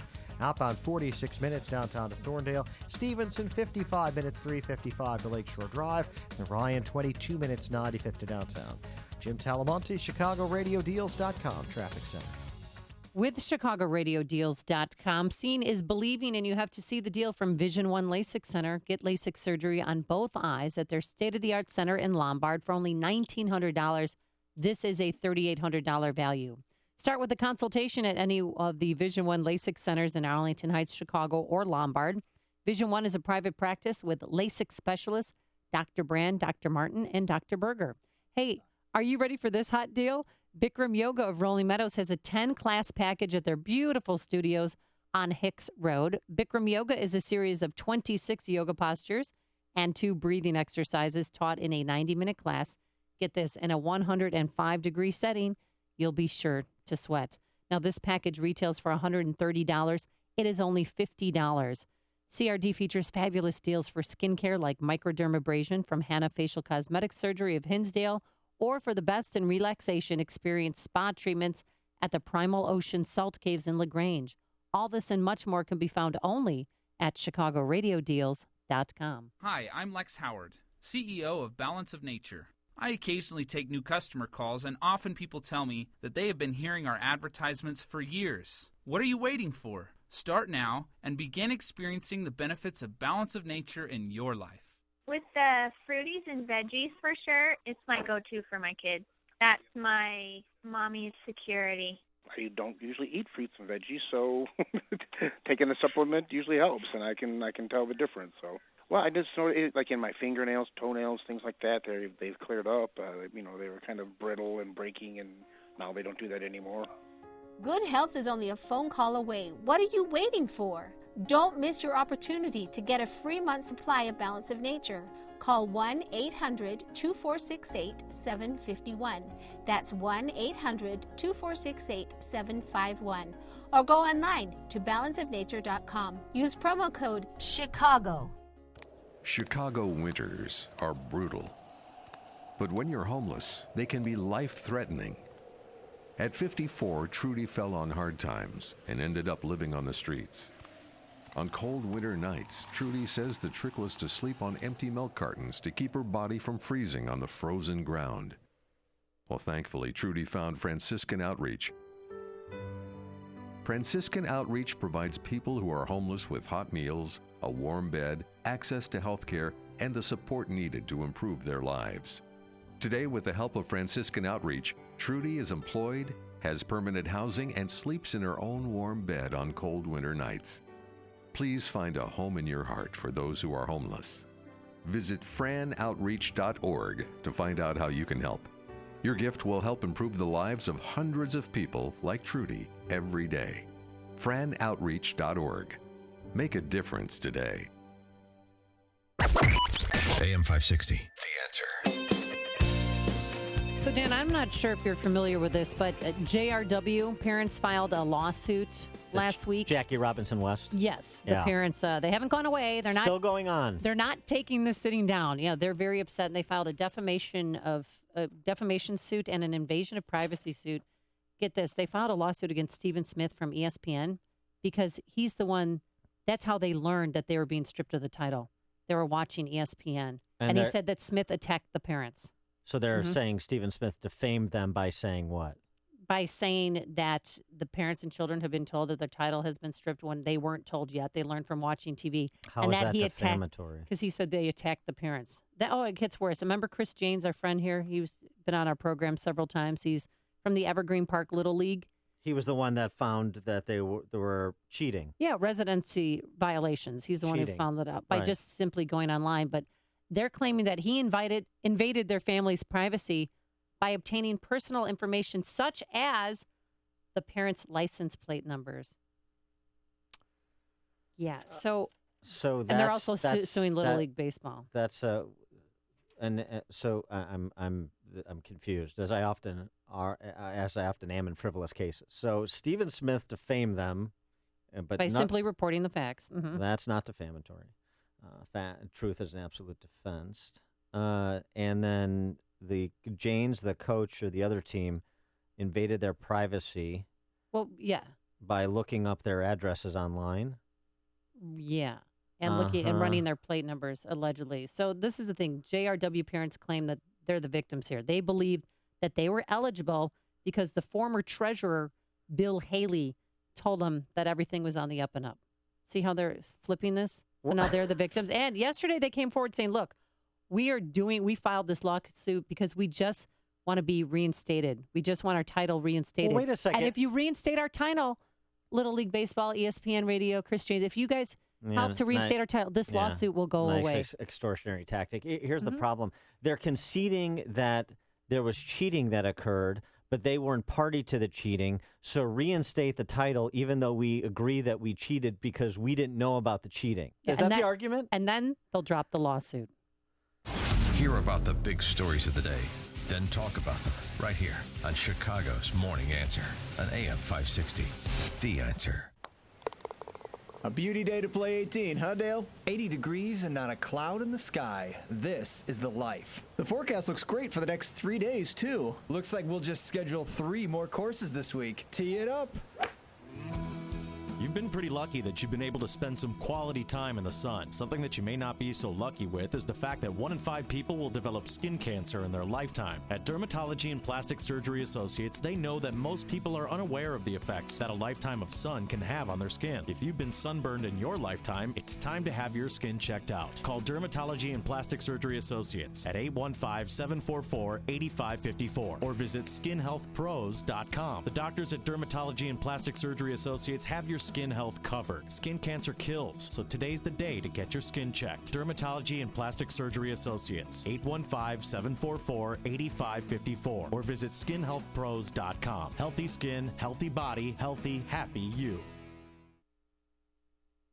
My head is still spinning from that JRW lawsuit. Turnkey IT is a name you've come to know and trust on AM 560. Turnkey IT provides small businesses with IT resources normally reserved for Fortune 500 companies. They provide world-class network installations and ongoing IT support for fixed monthly rates based on the size of your network. In fact, Turnkey IT has a program that fits the needs of your business. Turnkey IT understands that your business matters and that keeping you focused on it makes all the difference in the world. Best of all, their service can save you time and money. Turnkey IT can give you the peace of mind, the backups are being executed, email is always available, files are secure, and you've got someone to call when you need help. Turnkey IT has people who are professional, friendly, on time, and a live person even answers the phone 24 hours a day. So visit turnkey.pro today for a plan that fits your needs. That's turnkey.pro. Coming up on Chicago's Morning Answer. At one university, students are encouraged to call police if they feel discomfort. We'll have the latest in the devolution of academia at 8:38. And at 8:48, a man cuts off something because he's mad at his wife. We'll explain. But first, into the newsroom we go. Here is Mike Scott. Cloudy and 24 degrees, winds north at 3, and 4 Americans held in Bahrain are on their way out of that country. A lawyer for a journalist there, Anna Day, and 3 members of her camera crew say the 4 have been released. They were being held by police after being accused of taking part in protests to mark the 5th anniversary of the so-called Arab Spring. Donald Trump continues to go after his GOP rivals, attacking the Bush family and Ted Cruz on ABC's Good Morning America. This morning, Republican presidential candidate Jeb Bush says he's not sure this morning why Trump continues to attack his family. He basically is mirroring the words of Michael Moore in a Republican primary. It's kind of weird. It's kind of weird altogether. I think he got angry on Saturday and just kind of exploded. Bush on CBS's This Morning, the Hillary Clinton campaign moving forward in Florida, even after Trump supporters were able to interrupt a rally at the port of Palm Beach, in fact, interrupting former President Bill Clinton stumping for his wife. I took his money from my foundation where I used it to better than he's using it now, I'll guarantee you. The ex-president trying to drum up support for his wife's flagging campaign a month for that state's primary. Illinois State Police say they're going to crack down on violence on Chicago area expressways using aircraft, video cameras, undercover officers, and covert vehicles, part of what they're calling the Chicago Expressway Anti-Violence Surge. Chicago and Evergreen Park say trains operated by a major railroad keep blocking traffic in the city and the suburb in violation of rules they are obliged to follow. Mayor Emanuel and Evergreen Park say CSX trains hinder residents from getting to hospitals quickly during emergencies, and they've sent their complaints to the federal transportation regulator, seeking an end to disruptions on the Elsdon railway line. And this morning, Whole Foods is thinking about adding in-store tattoo parlors to its spinoff 365 stores. Whole Foods currently advertising on its website to find suppliers to help lure millennials, they say, to their new stores. Chicago sports. Blackhawks bested Toronto 7-2. The news, a service of the Chicago Auto Show. Visit the Chicago Auto Show at McCormick Place now through the 21st. See 1 million square feet of everything new in the auto world. Log on to ChicagoAutoShow.com for discount ticket deals and download the Auto Show app for a chance to win a new Buick Encore. 8:33 and a check of traffic and weather on the way next on AM 560. Mike Gallagher sees 2 reasons for Bernie Sanders' rise. It would be because of perhaps millennials who are very excited about free stuff, because that's what Bernie Sanders keeps offering. Meanwhile, Hillary is up to her eyeballs with the new reports about top secret emails on her server. Most people don't trust her, and maybe this is why a 74-year-old socialist is doing so well. The Mike Gallagher Show, weekdays at 9, right before Dennis Prager at 11 on AM 560. The Answer. Cornerstone National Bank believes trust, service, and relationship is the foundation of a business banking partnership. Cornerstone National Bank and Trust Company, where you belong. Visit cornerstonenb.com. Member FDIC. When it comes to commercial vehicles, it's time to drill down to the details. If you're not driving the new Sprinter Worker from Mercedes-Benz, your van just isn't cutting it. The Sprinter Worker takes payload up a notch, carrying up to 3,512 pounds. Its cargo volume is cranked up too, with over 300 cubic feet of space. When it comes to safety, it's unmatched, but it's the price that'll really hammer it home. The new Sprinter Worker starts at just $32,495. It also has a service interval of up to 20,000 miles and the highest residual value in its class, according to ALG. Put that in your pipe and weld it. Huge capacity, small price, starting at just $32,495. The all-new Sprinter Worker, starting at only $32,495. Mercedes-Benz, vans born to run. MSRP for a 2016 Sprinter Worker excludes all options, taxes, title, registration, transportation charge, and dealer prep. Options, model availability, and actual dealer price may vary. See dealer for details. 8:35 in our ChicagoRadioDeals.com traffic center. The latest now with Jim Talamonte. Thanks, Mike. In downtown Chicago, Congress is blocked at Wells. There's a protest going on. It appears to be immigration-related. Police are at the scene. More are responding. There are about 60 protesters, we're told, near Dearborn, and some apparently have attached themselves to something, perhaps some fencing in that area. So police are getting teams to extract these people. This is a big issue and a big protest, and it's jamming up traffic on eastbound Congress. Just a mess from the Burns Circle into downtown, and it's backing up expressways coming into the circle now. We're looking at delays on the inbound Eisenhower most of the way from North Avenue to downtown Chicago. It's an hour and 20 minutes from Thorndale to downtown. Outbound, it's 46 minutes to Kennedy. An hour and 13 minutes from O'Hare to the Burns Circle. Outbound, 50 minutes. Eden's 23 minutes. Lake Hook to Montrose, outbound 27. To Stevenson, an hour and 4 minutes. 3:55 to Lakeshore Drive. Now fine outbound. Ryan, 22 minutes. 95th to downtown. On the northbound Tri-State, it's heavy. Plainfield Road to the Hinsdale Oasis and Roosevelt to North Avenue. Adams Tollway with residual delays. 25 to the Fort Roselle, thanks to an earlier crash. Traffic answers when you need them most. I'm Jim Talamonte, AM 560, The Answer. Chicago's Morning Answer continues next. Your official Chicagoland weather forecast from the AirComfort.com Weather Center. AirComfort.com, 80 years of quality mechanical solutions for your business. Cloudy, not as cold this morning. Snow showers should kick up later this afternoon, a high of 36. 24 at O'Hare. Next news coming up at 9. Continuous news coverage at 560theanswer.com. Chicago's Morning Answer with Dan and Amy continues next on AM 560 The Answer. This hourly segment is brought to you by the Money Hour Radio Show, Saturday afternoons at 3 on AM 560 The Answer. Brought to you by Pure Shale Financial Group. If you're talking about it, I'll be talking about it. Dennis Prager here. Join me this morning at 11, right here on AM 560 The Answer. Dan and Amy, I've decided that we're not going to send Peyton and Eli to college after all. Really? What we're going to do is... Save me a lot of money. Yeah, we're going to have them apply to Peter Thiel's Foundation. Mm-hmm. is, the entrepreneur, Facebook investor, Yes. PayPal, all that, billionaire.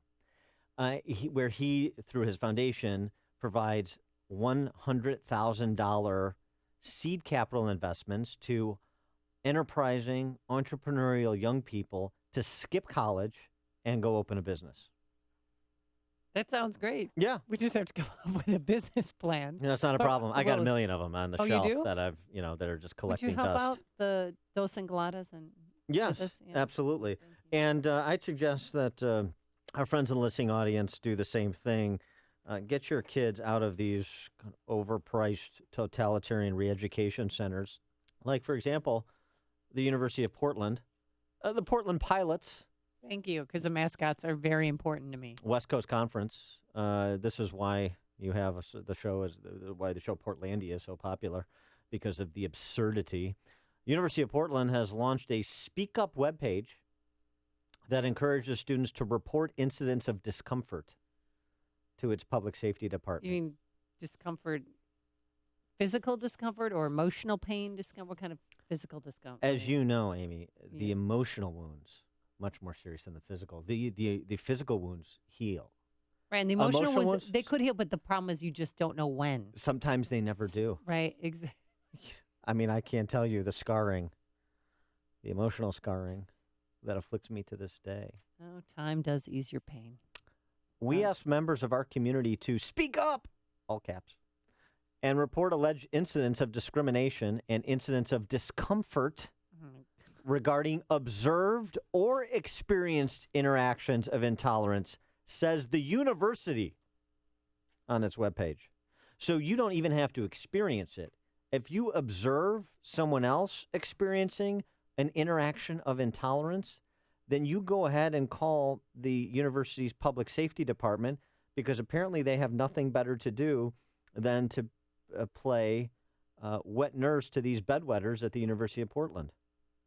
How do you like that? I just died a little inside. The University of Portland, unlike you, Amy, Yes. takes seriously its responsibility to provide an inclusive environment for all members of our community, said Rachel Berry Arquette, of course, hyphenated, in an email to the College Fix. She's the university's director of marketing and communication. Or you could be like me and never take the name. Just keep your own. Keep Yeah. it simple. I didn't think I looked Puerto Rican. No. No. I mean, I don't see race. Oh, that's right, or gender, yeah. Anything. Speak Up at University of Portland, created at a time when students of color feel isolated on campus. Well, maybe they shouldn't have gone to the University of Portland then if they didn't want to feel isolated. A bunch of white liberal granola hipsters.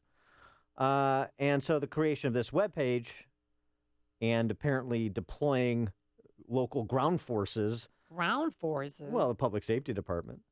Reflects the university's desire to create a welcoming community for everyone, said that university marketing and comm director. So University of Portland is off the list for Peyton and Eli, and I'm just saying, let's just skip ahead. Let's just get out of the higher education machinery altogether, except maybe this place. Now, what do you think of this? Muhlenberg, which is a small liberal arts college in Pennsylvania, they are going a different direction, providing some adult supervision, but more important, mentorship for their students. They are launching a program, a pilot program of 80 students that will require them to have a adult mentor, either an alumnus or a parent, to work with them through their studies and associated college life. The president of the college, the whole idea here is to engage our alumni and parents who've gone through life's passages. We'll have mentors at varying stages of life's journey. It is a journey, not a destination. Available to stimulate our students' thinking about who they are and who they aspire to be and who they self-identify as at any given moment.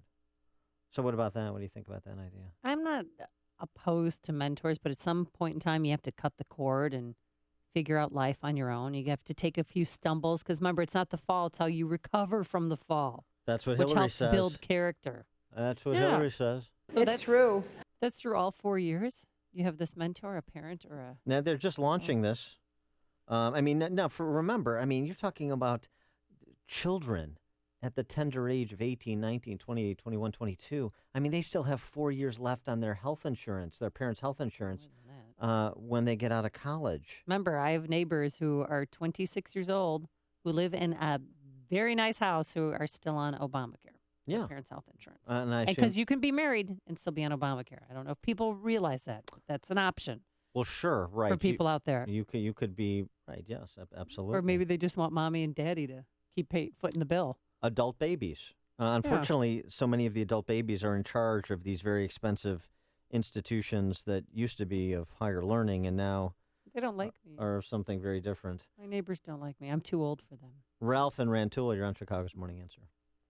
Good morning. So, University of Portland is making it official. They're intolerant of intolerance. That's right.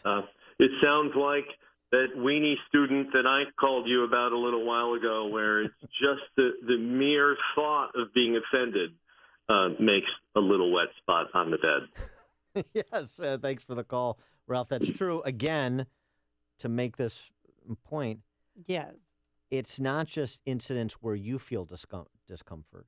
You could be discomforted by someone else feeling discomfort from afar. So if you were and offended then you need and to scramble, felt you just need to scramble the police. discomforted, and then I was watching you and your turmoil, then Yes. I could call the police. Right. Because I don't feel comfortable because you're not comfortable. That's right.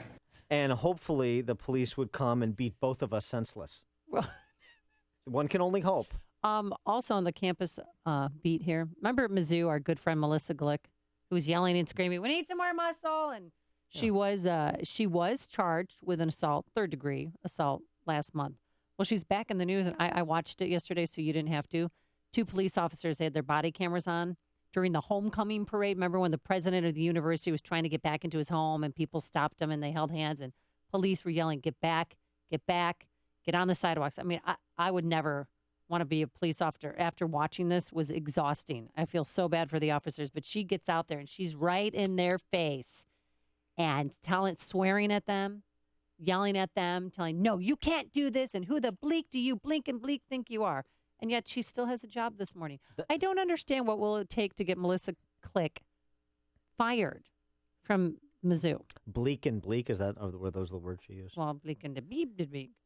I think maybe some of these public safety departments, in the tradition of old Mayor Daley, Richard J.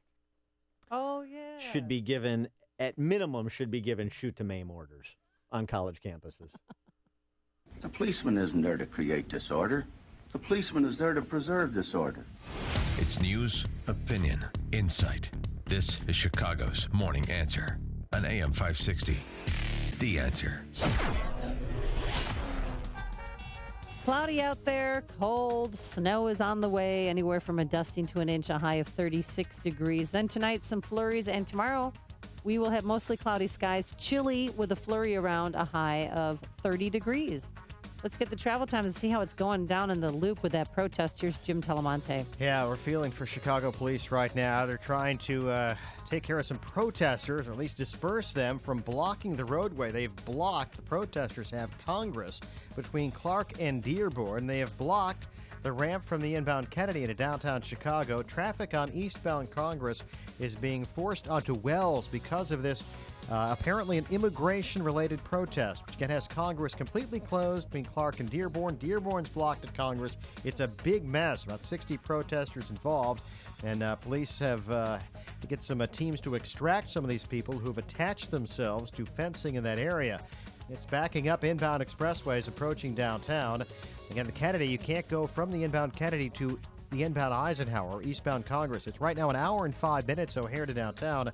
Outbound 50 minutes. The Eisenhower, now an hour and 40 minutes. Thorndale to downtown. It's jammed all the way from 17th into downtown, just packed solid. Outbound, it's a 34-minute ride to Thorndale.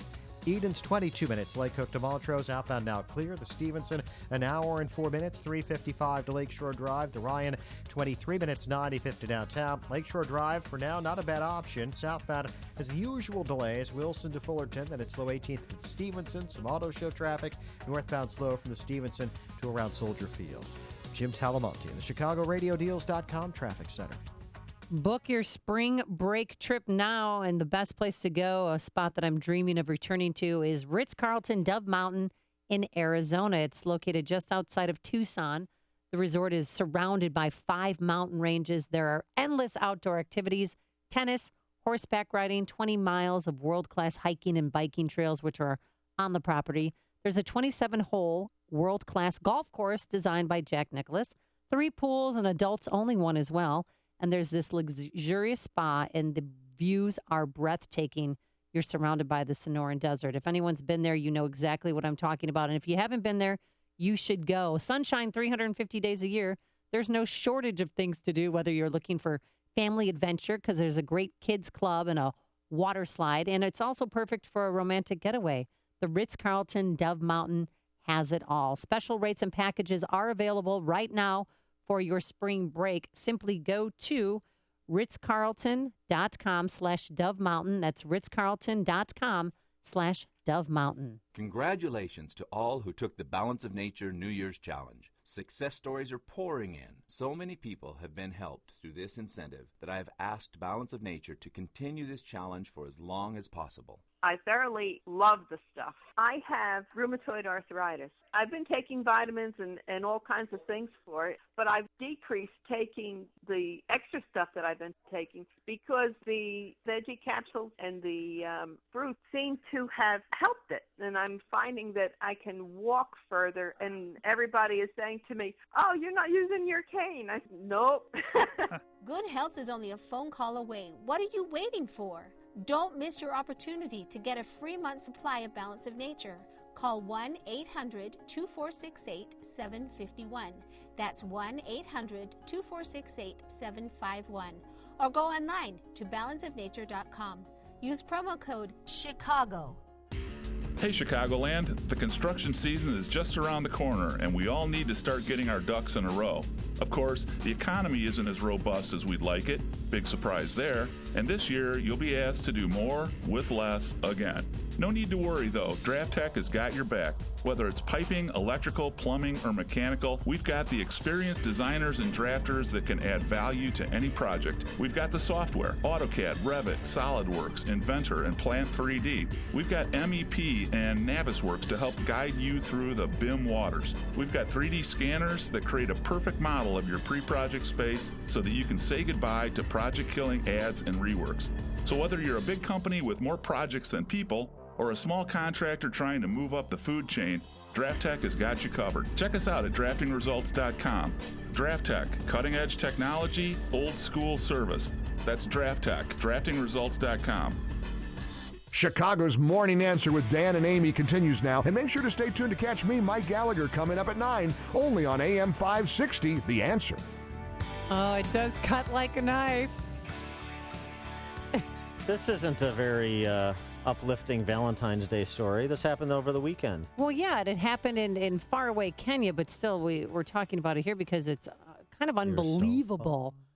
A man, his name is Duncan Mazzetti. He's 24 years old, married for a few years to his wife, Marguerite. She's 20 years old. And while she was sleeping, he tried to stab her because he was very upset because he had found out that she was allegedly cheating on him with his brother. So when he couldn't get himself to killing her or couldn't physically do that to her, he decided to take it out on himself, Dan. And take a guess what he did. Let's see. I don't know how the story ends. I'm just going to take a shot in the dark. He cut off his penis. Yes, he did. He threatened to cut it off in front of her, and she's like, yeah, whatever. But the first cut he made was shallow. Okay, this is gross. That's how it starts. Ouch. I'm and crossing then, my legs. When she returned home later, because she saw that he had tried to do that, she ran for help, and then when she came home, she had found that he had been successful, and he had removed it. And that'll show her. Oh, and it gets better. And he decided to toss it out their bedroom window. Heads up. So they medical personnel scrambled to pick up the part, and they brought it to the hospital where he was, and they decided that it was too decomposed to be saved. But the good news is he is in stable condition. Now, Mozzetti's brother is outraged that his brother would believe such a thing about him because it's taboo in the culture to sleep with your brother's wife. Is that right? Yeah. That's not just there. It turns out to be taboo in other cultures as well, as I understand it. I'm not an anthropologist, but... Yes, thank you. But apparently they just moved to this town where the brother had lived, and he said, I went to see them because I wanted to help them as a family to start a new life here. I wasn't hitting on her. I didn't make any moves to her. We did not have an affair. So, boy, so doesn't Duncan Mossetti, who cut off his unit, doesn't he feel silly? So his brother comes, I wasn't having an affair, and then Duncan says, oh, you got me. You got me, brother. That's a good one. That's a good one. So, boy, am I embarrassed. So he's in stable condition this morning. Oh, good. And just in case you care, he didn't bleed out. Oh, I'm sorry. But, I mean, who does that to themselves? I mean, he must have been really distraught, really upset that he decided to take it out on himself. It reminds me of Lorena Bobbitt, who, by the way, is recently remarried. He's a gentleman, and, he treats me like he's supposed to. And everything is, so far so good. Right. Yeah. She remarried Duncan Mossetti from Kenya because she doesn't have to worry about that again. Here's a guy who's not afraid of his penis. Listen to podcasts of Dan and Amy from the AM 560 mobile app. Download it today at 560theanswer.com/mobile. Congratulations, Susan. Your daughter is such a gorgeous bride, and this setting is just amazing. Thanks, Jane. Only the best for my daughter's wedding. I've never been to an outdoor wedding with such an elegant tent. The lantern lighting is so romantic, and I can see all the stars through the clear top. We couldn't have done it without the professionals at Blue Peak Tent and Event Rentals. They worked closely with us to create the ambiance we wanted, making sure no detail was overlooked. Do you think they could help plan a tent for our company picnic this summer? We have about 500 people. Absolutely. Blue Peak Tents has a variety of climate control tents that can fit nearly any space and accommodate any guest count. They've done thousands of tents across Chicagoland for corporate outings, weddings, graduations, festivals, and more. I wouldn't wait. They're already booking for spring and summer seasons. You should call now, 630-338-0288. Make your next outdoor party memorable with Blue Peak Tents. 630-338-0288 or visit bluepeaktents.com. Business moves at the speed of trust. Trust in your product, and just as imperative, trust in those that represent your business. For almost 3 decades, Flex Execs has helped their clients become more competitive by recruiting and vetting qualified experts for short-term assignments in HR, accounting, marketing,